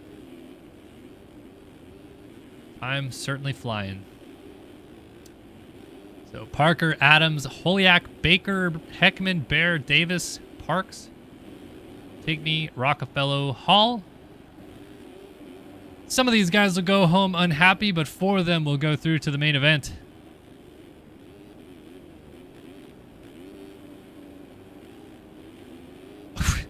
Definitely not looking like Dale Earnhardt. I cannot grow a mustache that well, but we're trying to bring it back. Look, I got a pseudo promotion at Racer X, so I'm in charge of people now at Racer X. So with that comes responsibility, and I feel like with that comes growing a solid mustache. So things might be happening here soon.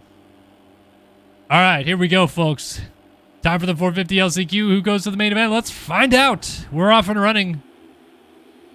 Little bit of bar banging, closing the door on the inside. Larson leads into the corner. Heckman pushes a little bit wide, but none of them are going to hole shot. Caleb Hall comes through to the inside to get the hole shot in this one.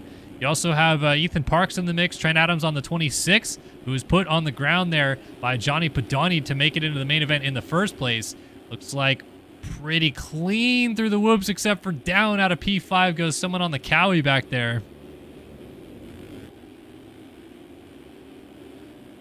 So Hall over the line at the end of the first lap. Trent Adams in second, Ethan Parks third, and Larson slips back to fourth, but this is all nose to tail.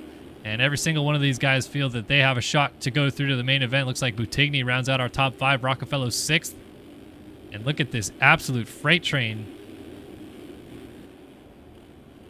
Ooh, riders down. That's Hall down out of the race lead, and Parks goes from third to the lead as Adams jumps back on the track side by side with Buttigny, who's going to go from 5th to 2nd. Adams retains basically in his 3rd place position here. And, oh, Belar's got hung up on his rear tire on the wall jump. Going to lose 2 spots in the process. Into the final transfer spot goes Aaron Rockefeller on the 93 Underground RC ride. As they hop through this rhythm section, triple. Up onto the Dragon's back and off into the whoops. Any troubles this time for our front group? No. Oh, Bodie Parker. It's that last whoop, man. It feels like it's taller than the rest of them. It really is the same size, but you're setting up for the corner, so you're trying to let off, get on the brakes, and the front tire will just knife over the top of that one, send you cartwheeling into the corner. Hate to see it for Parker. We'll see if he can regroup and charge back into this mix. As Parks now leads the race, and now he goes down, pushing off the berm. So Parks goes down, Adams into the race lead. Buttigny, Rockefeller, and Larson have a bit of a gap as our front 4 are breaking away.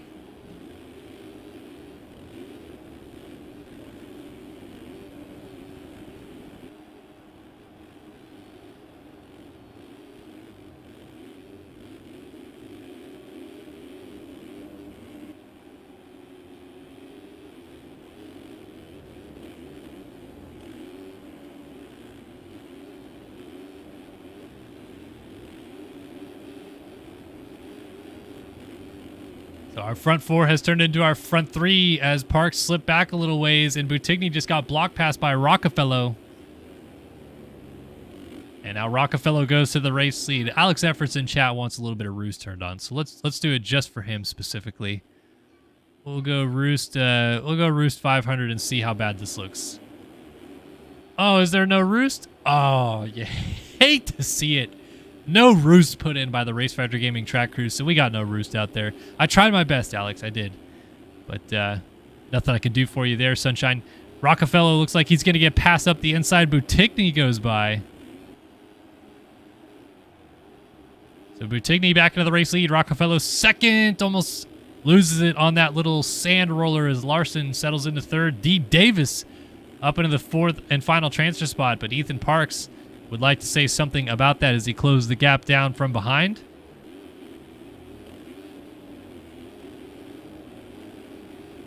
There's that 147 lurking back there. Oh, Rockefeller passes Buttigny back for the race lead. They're just absolutely in a dogfight for the P1 position up here. And now Rockefeller back into the prime position. So will Buttigny return the favor and get him back again? Inside move in the off camber. Thought about it.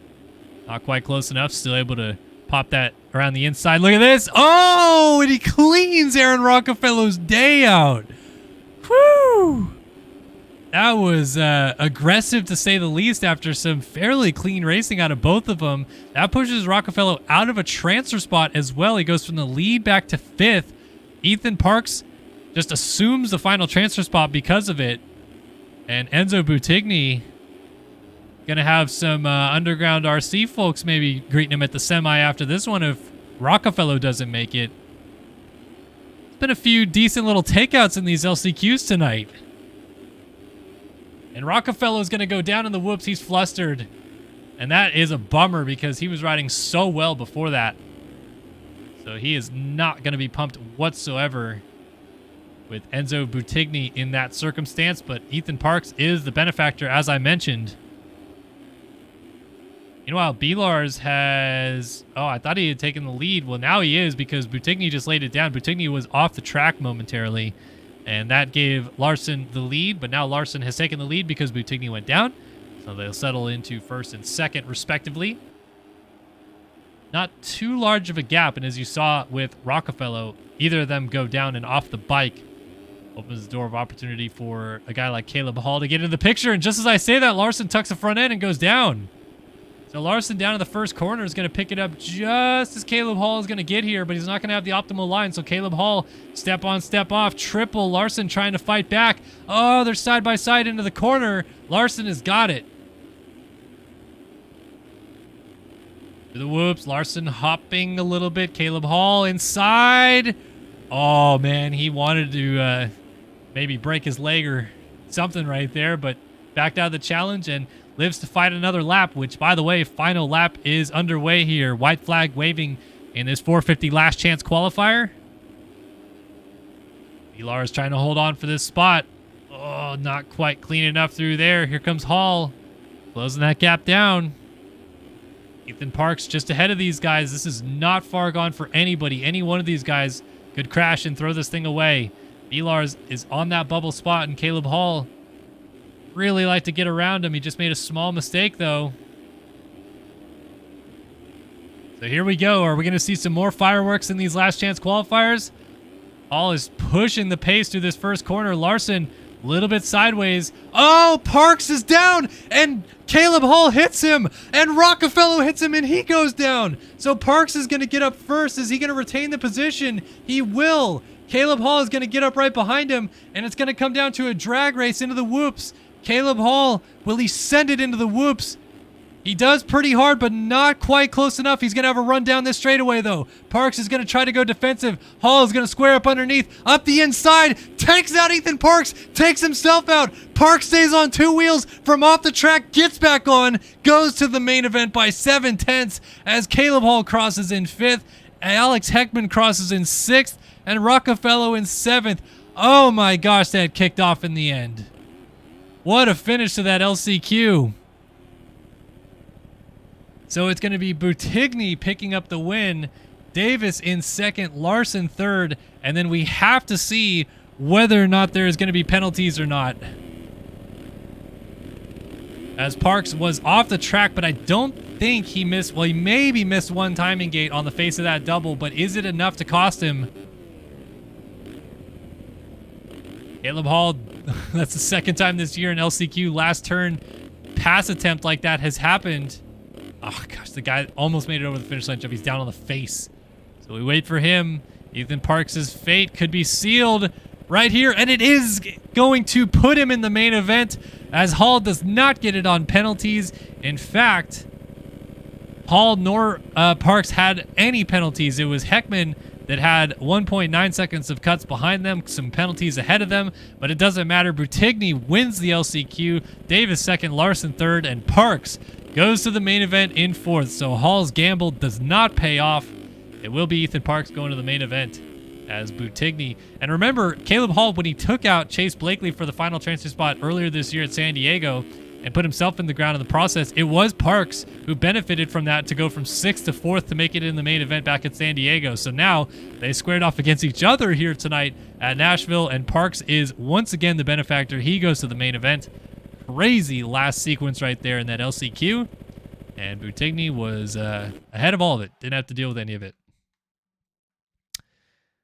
Oh man, a lot of fun right there for sure. And we get to roll right off of that into our main events as I'll jump back in studio with you guys here for just a minute.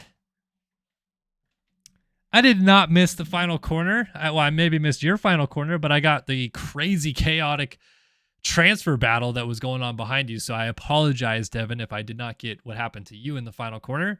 But I definitely did get what was going on from P4 back through 7. Those guys were absolutely going for it.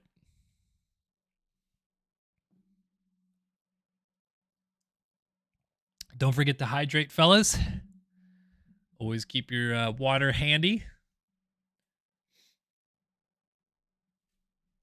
So now we roll into the main events, and this is, of course, round 9 of the 250 East Championship, round 9 of 10. There still is one more East-West showdown after that, but this is the final straight-up East round, so the final time we'll see just the East Coast guys square off against each other. And the question really is, what can Bryce Whelan do to not allow Rasmus Balzer to clinch this title tonight? Balzer sits 21 up on Talon Zollers. I think he's 23 points up on Karate, I believe it is, or someone else who's back there. Horn, maybe. But yeah, if you're Balzer, you're in a position where a win maybe puts all of those guys out of the contention for the championship, eliminates them mathematically. But he's 14 points up on Bryce Whelan. So if he can outscore Whelan by 12 points here tonight, Balzer would leave here as a potential champion if he puts all those other points on everybody else. So we'll see what happens. It's about to get real here in Nashville. Getting down and dirty.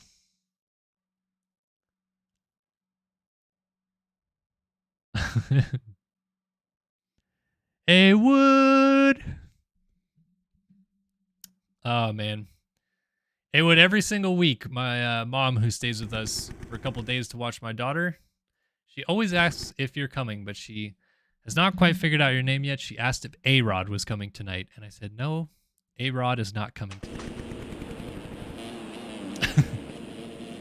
All right, who is on the gate here for this one? Zick Ring, we got Talon Zollers, Brandon Nygren, Christopher McPherson, Rasmus Balzer, Cody Cooper, Matt Cromie, Jace Williams, Ethan Olson, Bryce Whelan, Tom Quino, Jacob Kelly, Nick Tomasunas, Tyler Blauer, Seth Carr, Tyler Nichols, Evan Holt, Seth Crotty, Tyler McGuire, Alec Horn, Colin Allen, and John Heilman.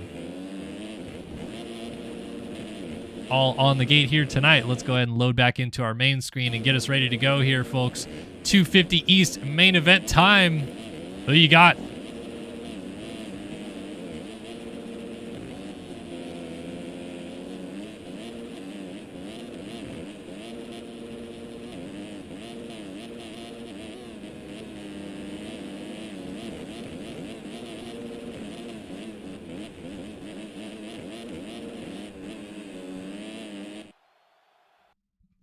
All right, folks, it is time. 250 main event. Catch the Fever, 9th round of their championship, ready to go here in Nashville. And could this be a championship clinching moment for Rasmus Balzer? We are about to find out. Quino down the inside, Whelan down the far outside. As we take a look at Quino in the middle, Balzer just alongside of him. Here we go. 250 main event from Nashville is underway.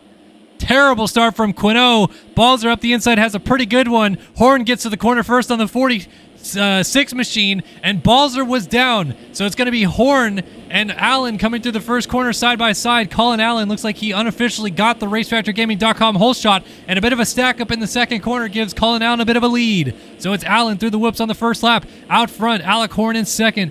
Ring in third, but he's going to get passed by Ethan Olson, who's down the inside. Ring squares it back off, moves back into third place, and Matt Cromie looks like he is rounding out our top 5. Bryce Whelan down early on. He's buried. He's in 18th spot.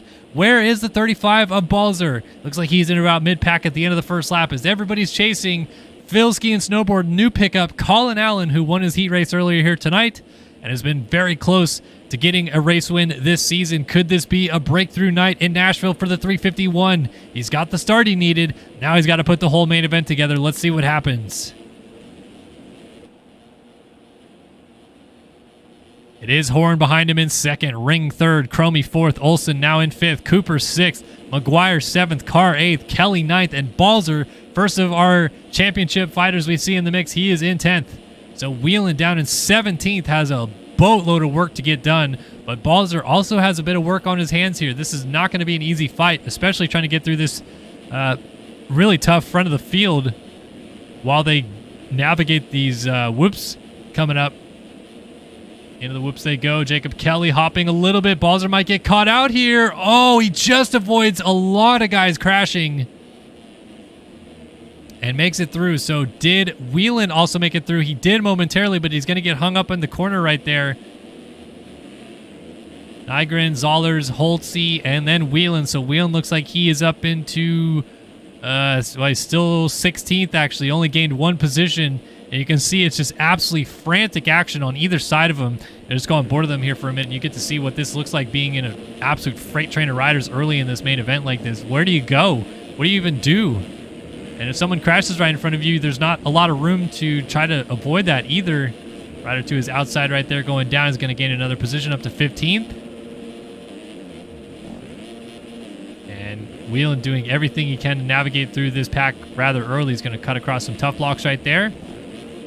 Trying to get around Holtzy, but not able to do so just yet. Holtzy actually shows a nose there to Zollers just up the road. If you're wheeling, just got to do everything you can to limit this damage if Balzer's going to put some time on you. Down the inside of McPherson, Whelan gets that pass, but McPherson's fighting back on the left side of the track.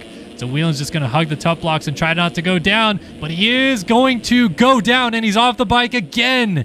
Bryce Whelan having a horrible time here in the whoops tonight, and it might cost him a title.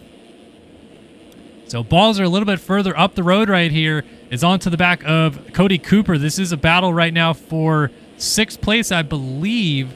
Or Balzer actually, yeah, this is for 5th, excuse me. Right alongside Cody Cooper. Balzer going up into the top 5 right now as we speak, and he's got it.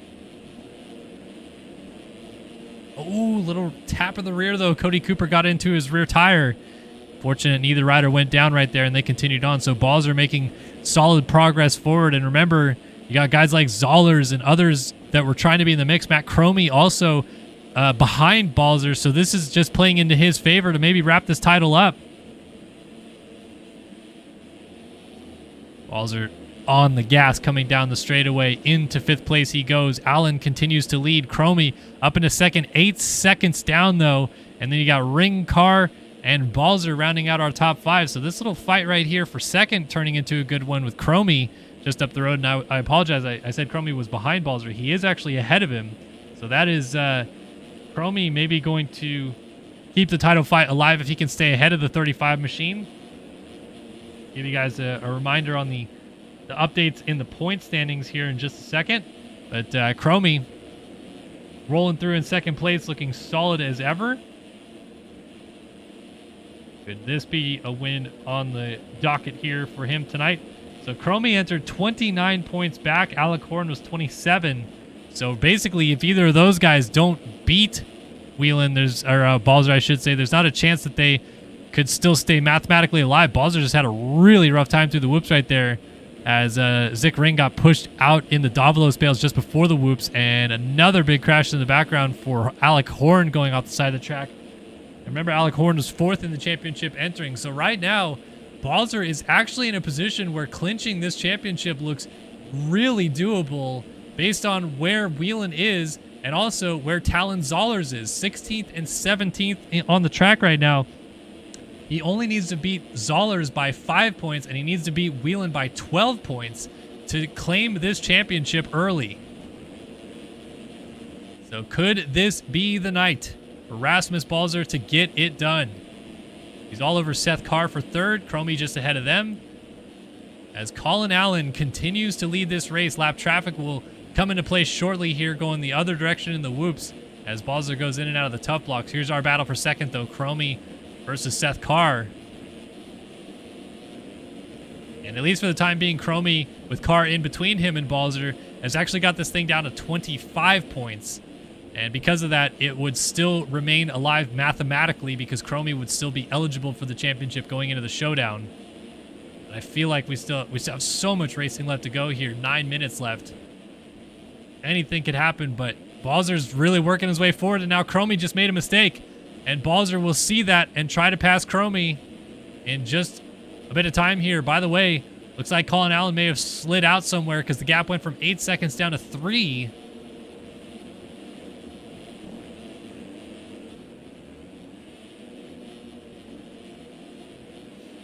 Balzer right there behind Cromie trying to make something happen. This inside line we've seen work a few times, but he's just not quite close enough. And Seth Carr has actually kind of snuck away from this group now, but he just made another mistake, and that's going to allow them right back into the picture. Allen down out of the race lead. Oh, I was just about to go check on him, and he's down earning the whoops. Balzer goes by the pirouetting Cromie into 2nd place. And then through goes Zick Rick, I think that is, or Zick Ring. I don't know who this is. But he's up into 3rd now. Cody Cooper up into 4th. And now Cromie back to 5th, just ahead of Colin Allen, who throws away the race lead and goes back to 6th place. So Carr is leading here in Nashville as we just about get to the halfway point. And man, oh man, Rasmus Balzer is potentially on the doorstep of history a little bit here. It's been a long time since we've seen a foreigner win this 250 championship. You have to go, I think, back to Dennis Fjellberg the last time a non-American rider won. Ah, man. My brain is just twirling right now trying to remember names. But I know Fjellberg won the 2014 National Championship. Is there another rider after Fjellberg?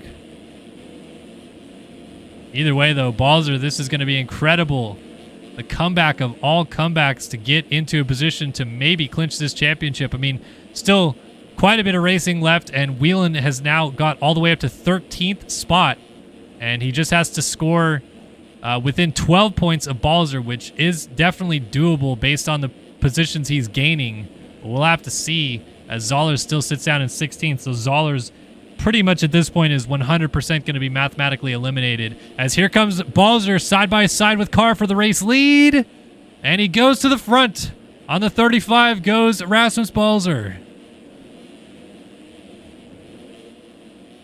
So now looking for his 5th win of the season, and maybe, just maybe, a title-clinching victory at that, as Carr settles back into 2nd, Zickring 3rd, Colin Allen 4th, Cromie 5th, Crotty 6th.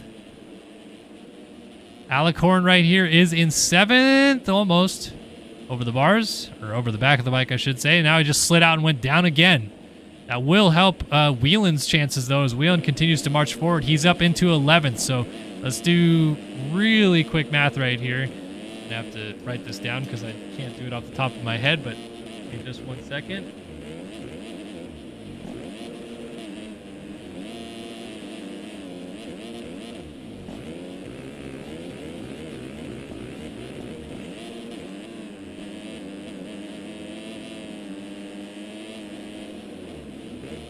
So, if Balzer wins this race, Whelan has to finish in P8 and score 15 championship points because it would keep it at the 25 mark. Whelan is not going to get more wins this year than Balzer, who is at this point on his way to his 5th win. Whelan only has 2, and there's only obviously this round and the finale left.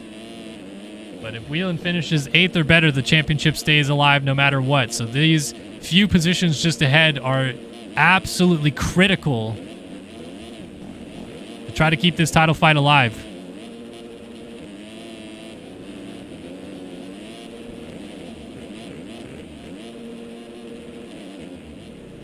He is all over the 76 of Brandon Nygren. There's another 2 riders just ahead of that, so passing opportunities for Whelan, who's struggling again in the whoops, and he's down again, goes Bryce Whelan. Oh, that is going to be huge. Evan Holt is going to go by. Whelan remounts in 12th, and these whoops are absolutely killing people. So back to our battle out front, and Seth Carr has reassumed the race lead. Seth Carr has gone back to the front at some point in this race. We did not see where it happened, but Balzer looks to have gone down, and Carr has reassumed the race lead. So that changes the math again, and Whelan would just need to finish in 11th, I believe.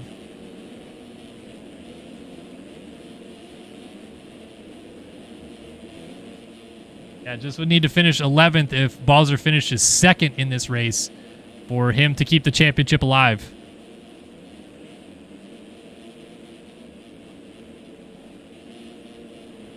So Seth Carr playing a little bit of spoiler here for Rasmus Balzer, and maybe even on his way to his 1st win of the season.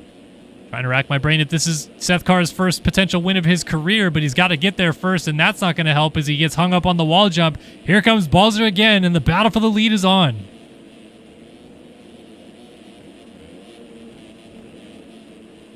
Oh, Carr, a mistake. Balzer over top. Just clears his head, and back into the lead goes Rasmus Balzer. Whelan still in 11th. Balzer sideways in the whoops. Saves it. Seth Carr down the inside gets back into the lead. Balzer squares it off. Oh, they nearly touch coming on the start straight, and Carr backs out of the challenge. It's going to be Balzer leading into the corner. So Zickring coming down the straightaway behind them is very close indeed.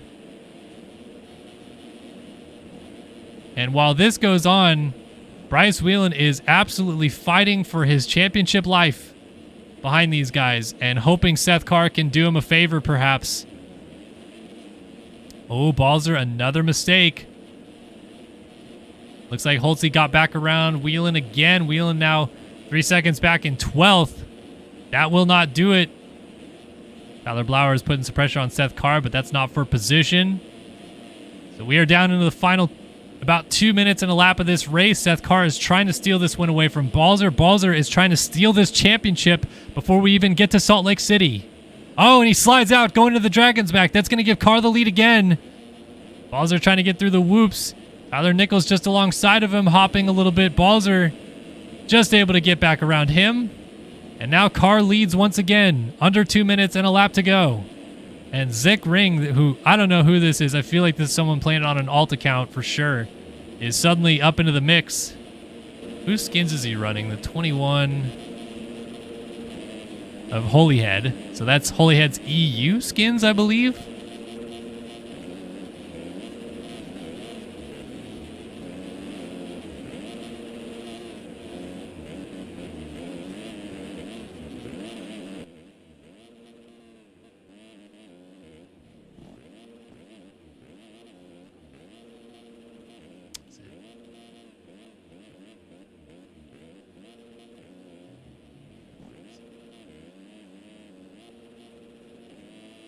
User? Don't remember how you do that. Balls are back into the lead around Seth Carr.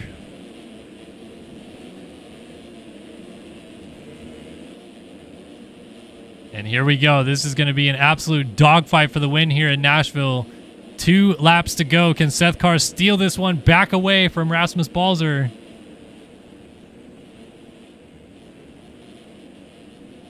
Look at this. Carr might try it down the inside into the off-camber. Doesn't try it there just yet.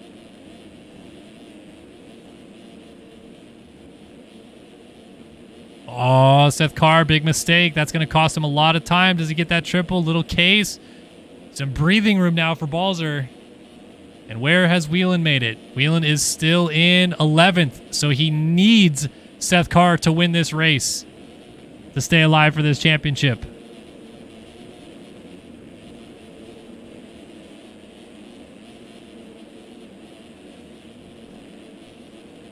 White flag is about to come out. Carr hopping through the whoops a little bit. Balzer. List players. Thank you. I knew it was one of those something players. All right, white flag is out. Can Balzer clinch this title? It comes down to this final lap as he's trying to navigate lap traffic.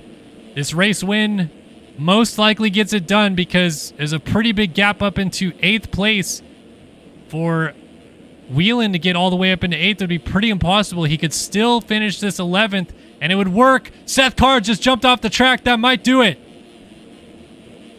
Balzer has got to stay on 2 wheels for the rest of this lap, and the championship looks like it will be his in the East this year.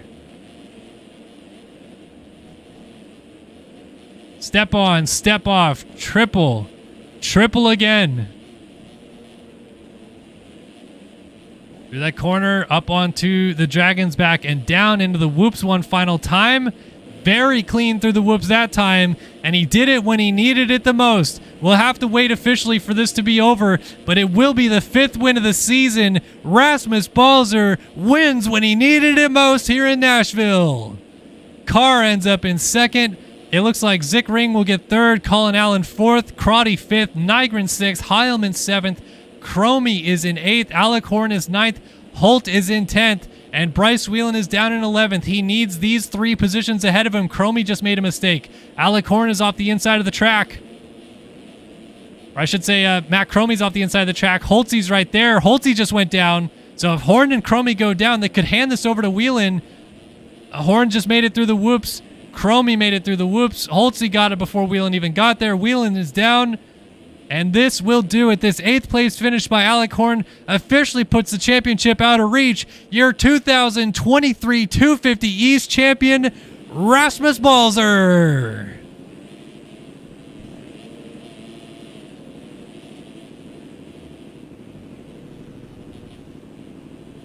What a finish. 5th win of the season. Fittingly, Whelan will cross in 11th and pull up right alongside of him. But Balzer goes from a suspension early in the season all the way back to the championship.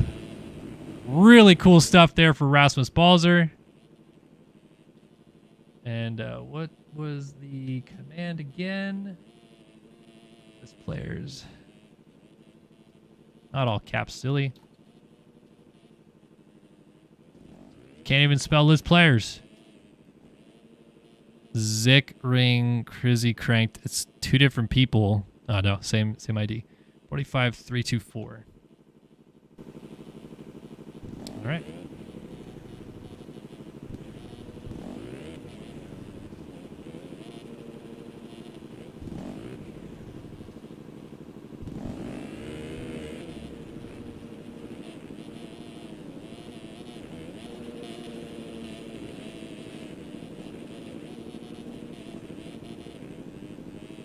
Yeah, okay. He's raced 250 amateur supercross all season long and just moved up. So Zick Ring, in his first race using Jet Holyhead skins, just got a podium. That's pretty cool. We've had a lot of people doing key sharing in the last few weeks, so apologies for the skepticism. But a lot of people have been doing it, and that's not really the coolest thing ever. So shout out where shout outs are due. Zick Ring on the box. But Rasmus Balzer,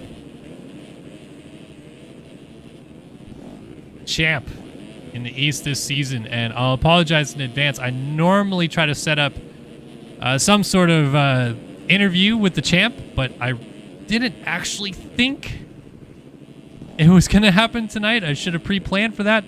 So apologies to Mr. Balzer. We'll try to interview him either next week at Denver or at the finale at Salt Lake City, so he gets his fair share to thank all the people that got him to where it's at.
Alrighty, ladies and gentlemen, boys and girls, it is time. It is that time of the night. 450 main event coming up here at Nashville.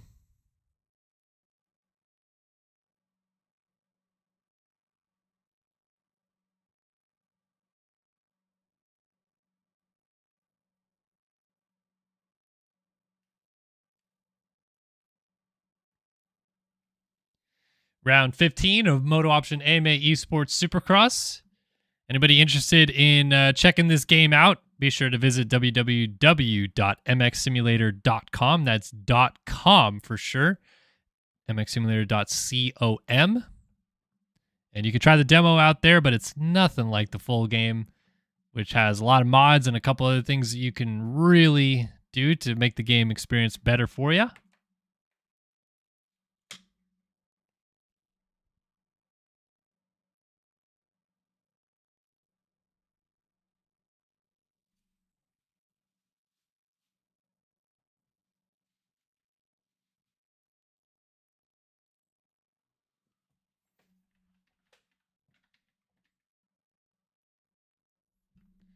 So will it be Carter, will it be Leclerc, or will it be someone else? Braden Castellaneta won his heat race tonight and was fastest overall based on TRT from his heat race as well. But then T-Lang was able to beat Leclerc in his heat race, and I feel like the unexpected could happen tonight in this 450 main event, and it really comes down to those whoops, which have been tricky for everybody tonight, including the 450 class.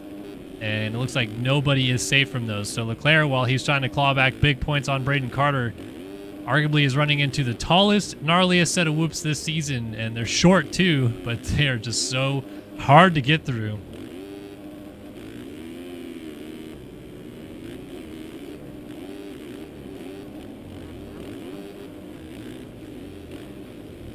So Leclerc and Carter set to duel in Nashville.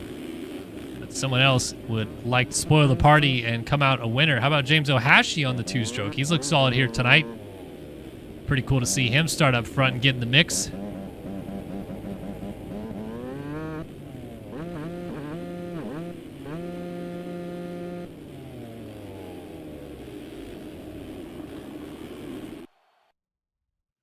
All right, folks, it is go time here in Nashville. 15th round of this championship. We are down to the final three, and here we go. Are you ready?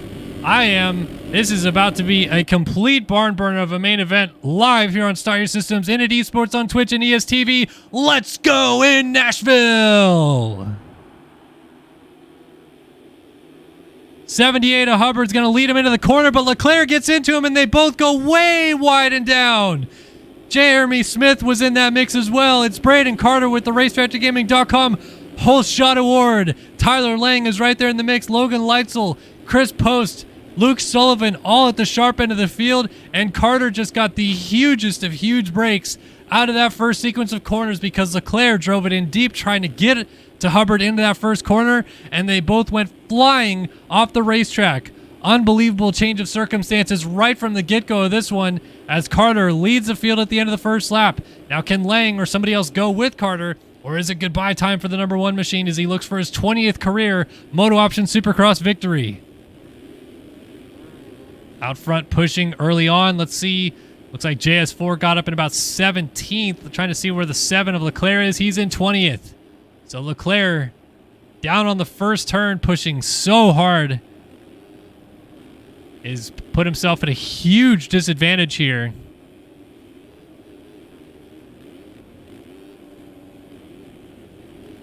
So Carter triple through that first rhythm section. Already starting to open up a gap. It's Posty up in a second place, so we've lost T-Lang somewhere as Chris Post on the 61 moves into second place. Into the whoops he goes. Right up on top of him. Hubbard in third.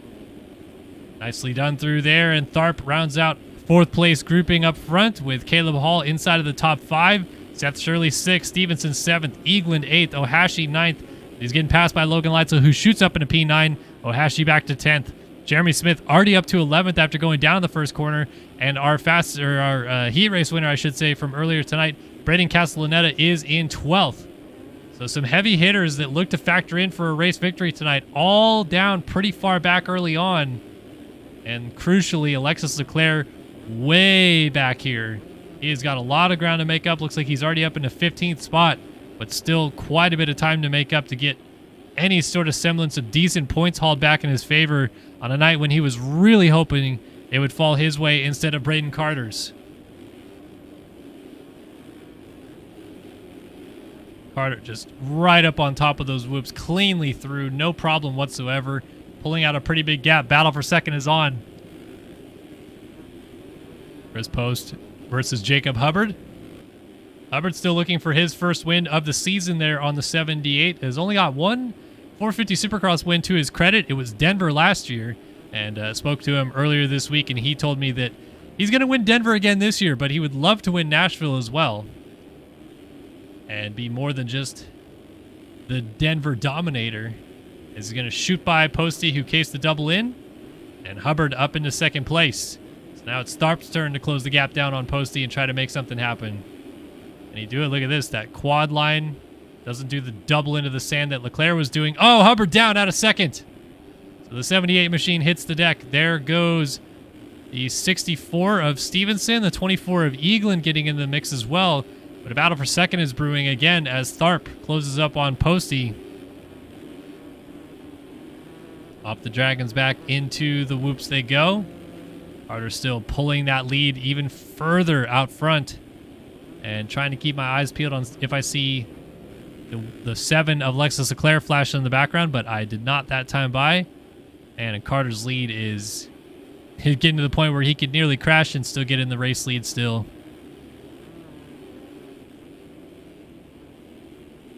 Look at Chris Post, though, man. Just handling business. Good start, and as I say that, front end tuck. But Tharp runs into him. He goes down. Eaglin shoots up into third place. Tharp gets going in fourth. So Hubbard is in fifth back here with Leitzel on the 3 in sixth. One of the better rides we've seen from Logan Leitzel this year in a very mixed amount of races in the 450 class. Posty doing that line, double, quad, quad, double. And now Eagland is the next person up to have a go at the 61 in this battle for second place. I mean, this is working out so beautifully for Carter to have, you know, Post is riding great, but he is holding up this train just a little bit, and finally someone will scoot by in the form of Colby Eagland into second place. Posty stays in third. He has got Tharp and then Hubbard right behind him as Hubbard takes a unorthodox inside line right there, maybe trying to establish a new line. Doolies over the triple. Tharp outside as Post goes inside, hits the pole and gets stood up. So Tharp goes by as Hubbard now gets also around Posty. And then Hubbard goes down again. So the 78 machine running into some problems. There goes Castellaneta. Smith got pushed wide, so Shirley goes by. Smith gains a position and loses one at the same time. Aiden Stevenson has Alexis Leclerc breathing down his neck. I think this is for 10th, if I'm not mistaken, as Leclerc goes down the inside to move up into 9th, excuse me. So 9th place for Leclerc now. And gotta tell you, 5 minutes into this thing, Carter is only 2 straightaways ahead of Leclerc. Which I say only, he's got a pretty substantial margin, but it's not as far gone as I thought it was. So Leclerc really taking his time through the whoops. You can tell that's the one spot on the track he's backing off the most, but now he is catching a pretty large group that goes all the way up to 4th place, and a lot of points on the table ahead for him to try to steal away and get back into the mix. Hubbard, JS4, Shirley, Tharp, Castellaneta is the group, and they're starting to catch up to Chris Post, who is in 3rd just ahead of them as well. There's Posty on the 61. Eagland's got it down to 5.8 to Carter in the lead, but he's got 7 seconds behind him back to Post. And then this freight train. Castellaneta dealing with pressure from Tharp. Jeremy Smith has Hubbard all over him, and Leclerc taking the unorthodox outside line. Just trying to do some different stuff.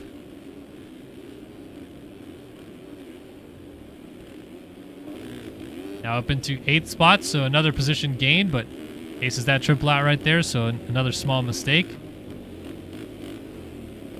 Ah, dude, he doesn't look like he knows what to do in that whoop section, because the 5th gear option in that one just doesn't seem to work. It seems like lower gear, lower speed is the only way you're really going to stay right on top of those, but they are getting kind of pushed down a little bit as this main event goes on as well, so that's another thing to consider.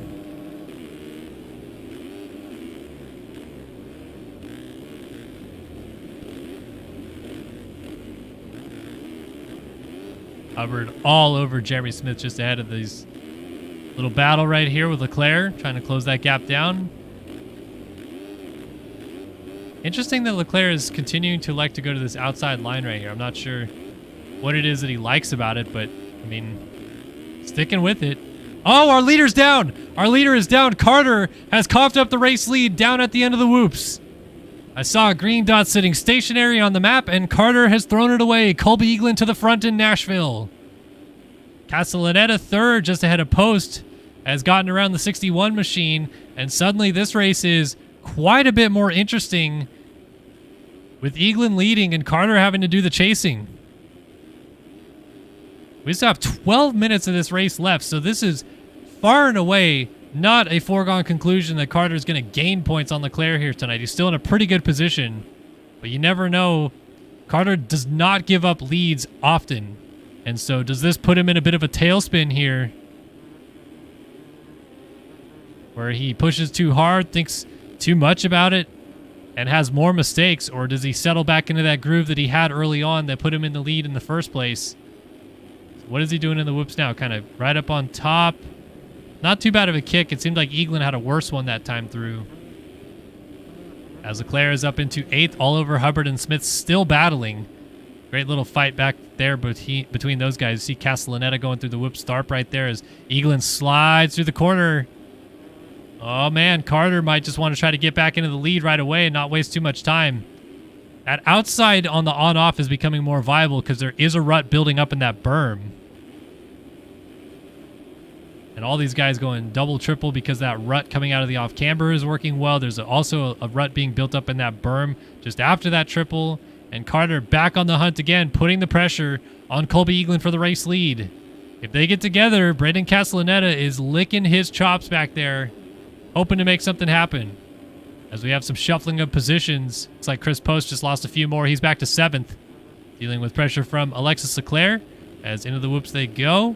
Eaglin smooth over top, as is Carter. And they're going to lap Brandon Larson this time by. Larson not moving out of the way for Colby Eaglin. In fact, being a bit of a nuisance for him. As they go over the finish line jump. Finally tucks to the inside. And allows the battle to continue for the race lead.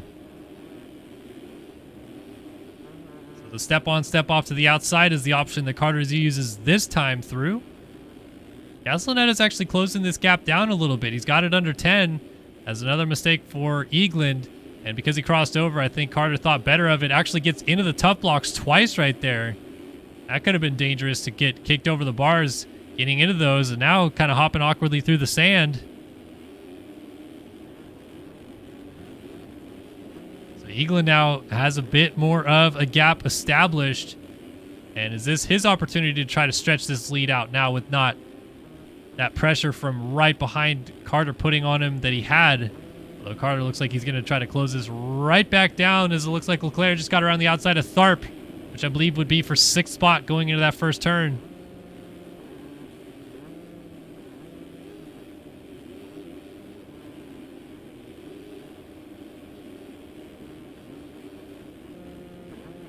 So Castellaneta, a bunch of other guys still just sitting back there lurking, hoping something happens. Eaglin a mistake out front, and Carter's going to go back to the lead.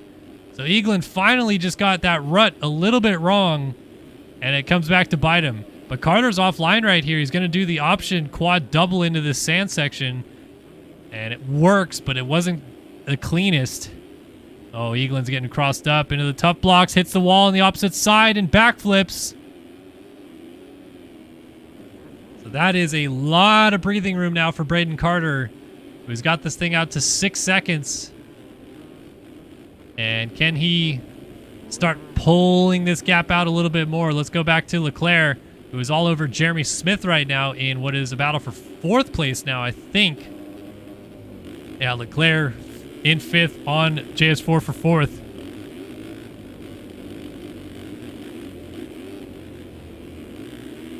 These two very familiar with racing each other. Look at this, Leclerc down the inside over the finish line jump. Scrub in, scrub over the finish line jump. Inside move. Gets into Smith and puts him down. Not off the bike though, just pushed him out of the rut. So Leclerc up into 4th spot as Tharp is really pushing to stick with Leclerc here. And then Castellaneta is just quietly in 3rd place here, putting in his laps. So now the real question is, can Carter just do his laps out front and not go down again? Seems like he's getting a little bit better through those whoops this time, as Leclerc still deals with Tharp just breathing down his neck back there. That's a mistake though for Carter. Little slide out coming out of the corner. Eaglin's going to notice that. And also another thing to consider, Carter has a group of like 4 lappers that he's going to come up on here shortly. And that'll be another thing he'll have to navigate through. So Carter 6.6 seconds out front. Eaglin right here, 58.8 last time by. They just ran identical lap times. Castellaneta's just in the 59s cruising. Tharp got back around Leclerc, 59.1. Leclerc went 1 flat point forward, so Leclerc's making a few too many mistakes here, allowing Tharp back by. Now can he close the gap down again as he makes a small bobble there? Still goes for the double triple, does get it clean, but a little bit more time lost. So here is JS4 back in 6th. Seth Shirley is in 7th.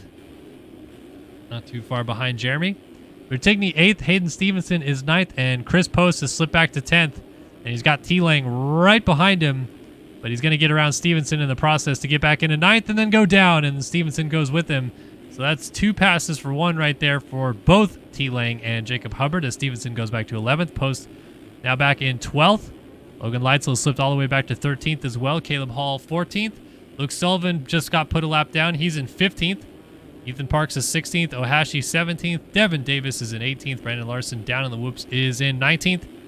Johnny Padani is out of this one in 20th. Chase Blakely on the gate in dead last. Still has not left the line, so not sure what happened to Chase B.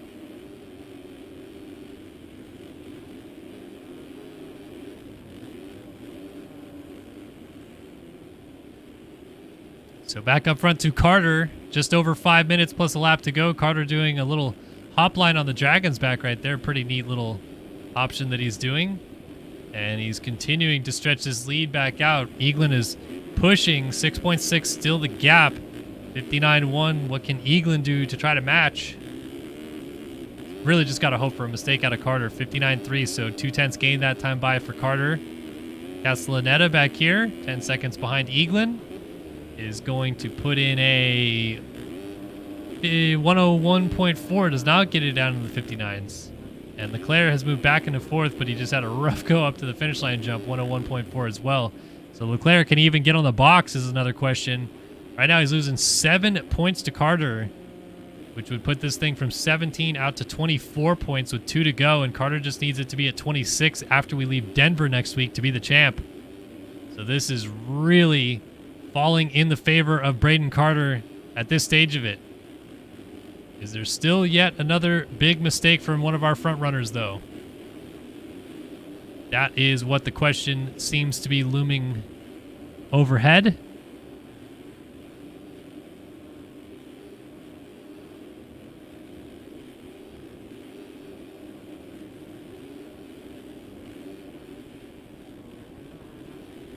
Carter is just so good. And remember, this is a little bit of the doorstep of history already for Carter with this potential win here tonight. He'd become just the 3rd rider in MotoOption Supercross history to hit the big $20 bill mark. 20 career 450 Supercross wins. Whoa! Post just went down with B-Lars on the wall jump in a dramatic collision. So Carter looking to join just Tyson Fresquez and Jeremy Seabolt as the only other 2 riders that have those 20 Premier Class wins. Earlier this season, he passed Brian Haskell, the 2-time champion that won in 2010 and 2011. He had 18 career Premier Class victories. Most of them were on a 250, so some people always say, oh, that doesn't count, but he did win them in the Premier Class, which was the only class back in the day. They won a couple 450 main events after that. Got to the tally of 18. Carter eclipsed that with his 19th career win earlier this year, and now is about to get to 20. So our top 5 in career wins looks like Tyson Fresquez on 29, Jeremy Seabolt on 24, and right now a tie for 3rd between Braden Carter and Alexis Leclerc on 19, with Brian Haskell on 18, rounding out the top 5 of that group. But Carter trying to establish himself 3rd by himself, and do so in what will be a huge step towards a championship here tonight in Nashville. Leclerc 59.6, starting to close the gap down on Castellaneta, who just got hung up on the wall jump. He is going to rejoin with Leclerc to the outside of him, and the battle for 3rd is on.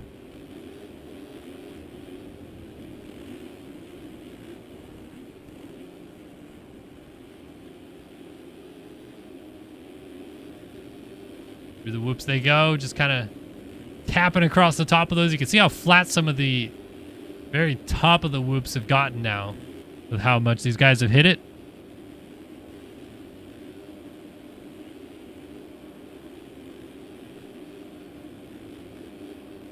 Now Leclerc really pushing this final bit here of this main event. 2 minutes plus a lap left to go to try to get to Castellaneta and pass him for third to get on the box. Minimize the damage. It would only be a 5-point difference. Pull it from a 17-point deficit to 22. But anything helps when you're trying to battle Braden Carter for a title. Look at that. Claire just right up alongside. It's interesting he stuck to that outside for so long of this race. Because it seems like the inside has been faster, but maybe he's just trying not to follow, especially with that wall jump right in the middle.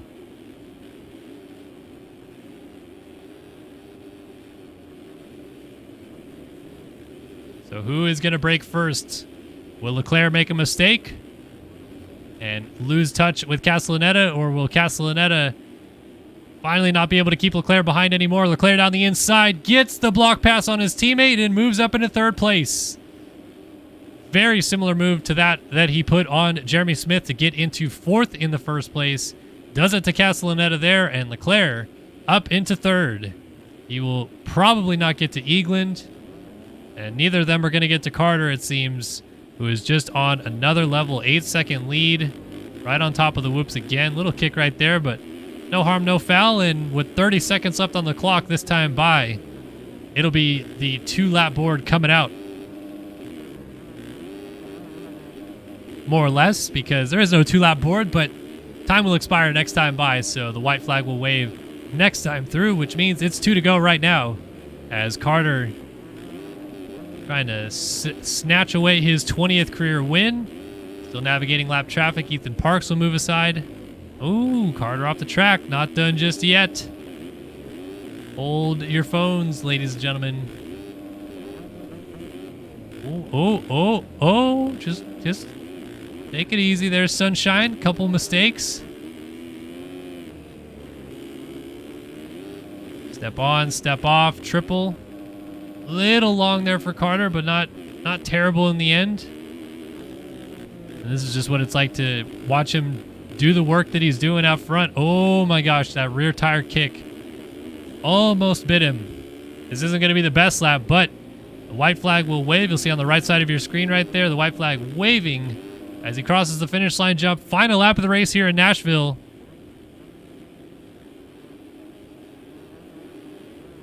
For Braden Carter, seals the deal on his 20th career MotoOption Supercross victory. It's like his teammate Hubbard is going to move out of the way here in just a sec. Maybe not, but Carter's still got the option line here that he's taken. Eagland's still back here if things get weird, but Carter just about has this thing sealed and delivered. As maybe they're in a voice chat together and Carter's saying, nah, just stay ahead of me, whatever, no big deal. I know they're buddies like that, so could be happening. Oh, now Hubbard almost goes down and he took Carter's front wheel with him. So Eagland gonna get a little bit closer here as Carter gets through the whoops one more time, but he will be A-okay there. Final straightaway, final corner coming up. Move aside Tyson Fresquez and Jeremy Siebold. There's another 20-time winner in MotoOption Supercross. Braden Carter gets his 20th career Supercross victory here in Nashville.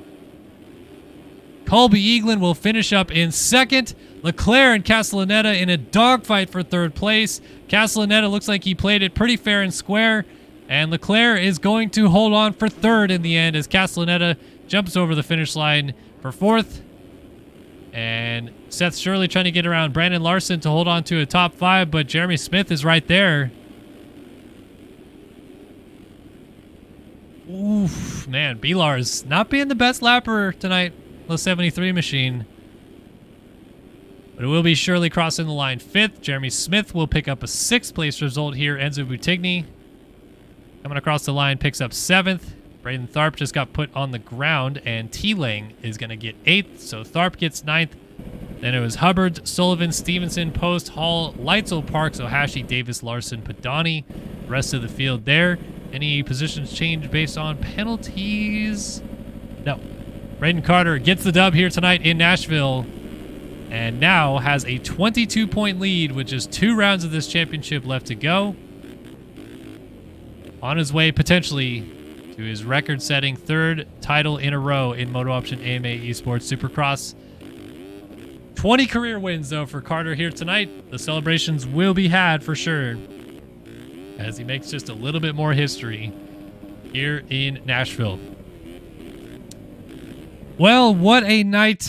Another fun night of racing here in MotoOption AMA Esports Supercross and MX Simulator. Kellen Brower back in the booth, brought you guys the action for the entire 2 hours and 25 minutes we've been live. Hopefully you guys enjoyed every little bit of the way as we brought you round 15 of MotoOption AMA Esports Supercross from Nashville. Congratulations to Braden Carter, and of course a huge congratulations to Rasmus Balzer, our now crowned 250 East champion this season, as he got it done, won the main event, and put just enough points between himself and Bryce Whelan and the rest of the field to clinch that 250 East title around early before he has to deal with the East-West Showdown in Salt Lake City in 2 weeks' time. We'll be back here next week, though, for the Denver MX Simulator Supercross, same time, same place. Live here on Start Your Systems, Init Esports on Twitch and ESTV. Want to give one final shout out to Init Esports and Race Factor Gaming for always putting on a great show for us every week and hosting these races, making it so that we can show you guys what's going on in the MX Simulator world. And of course, the sponsors of the series, MotoOption Clothing, Underground RC, Phil Ski and Snowboard, and Race Tech Suspension for backing us and making it possible every week. Can't thank those guys enough and appreciate their continued support, as well as all of you fans watching at home every single week, cheering on the racers and making my job a little bit more fun as well, being able to interact in the chat with you guys. So we'll be back next time for Denver for the 16th round of MotoOption AMA Esports Supercross live, and we'll see you guys then next week in Denver. So long for now.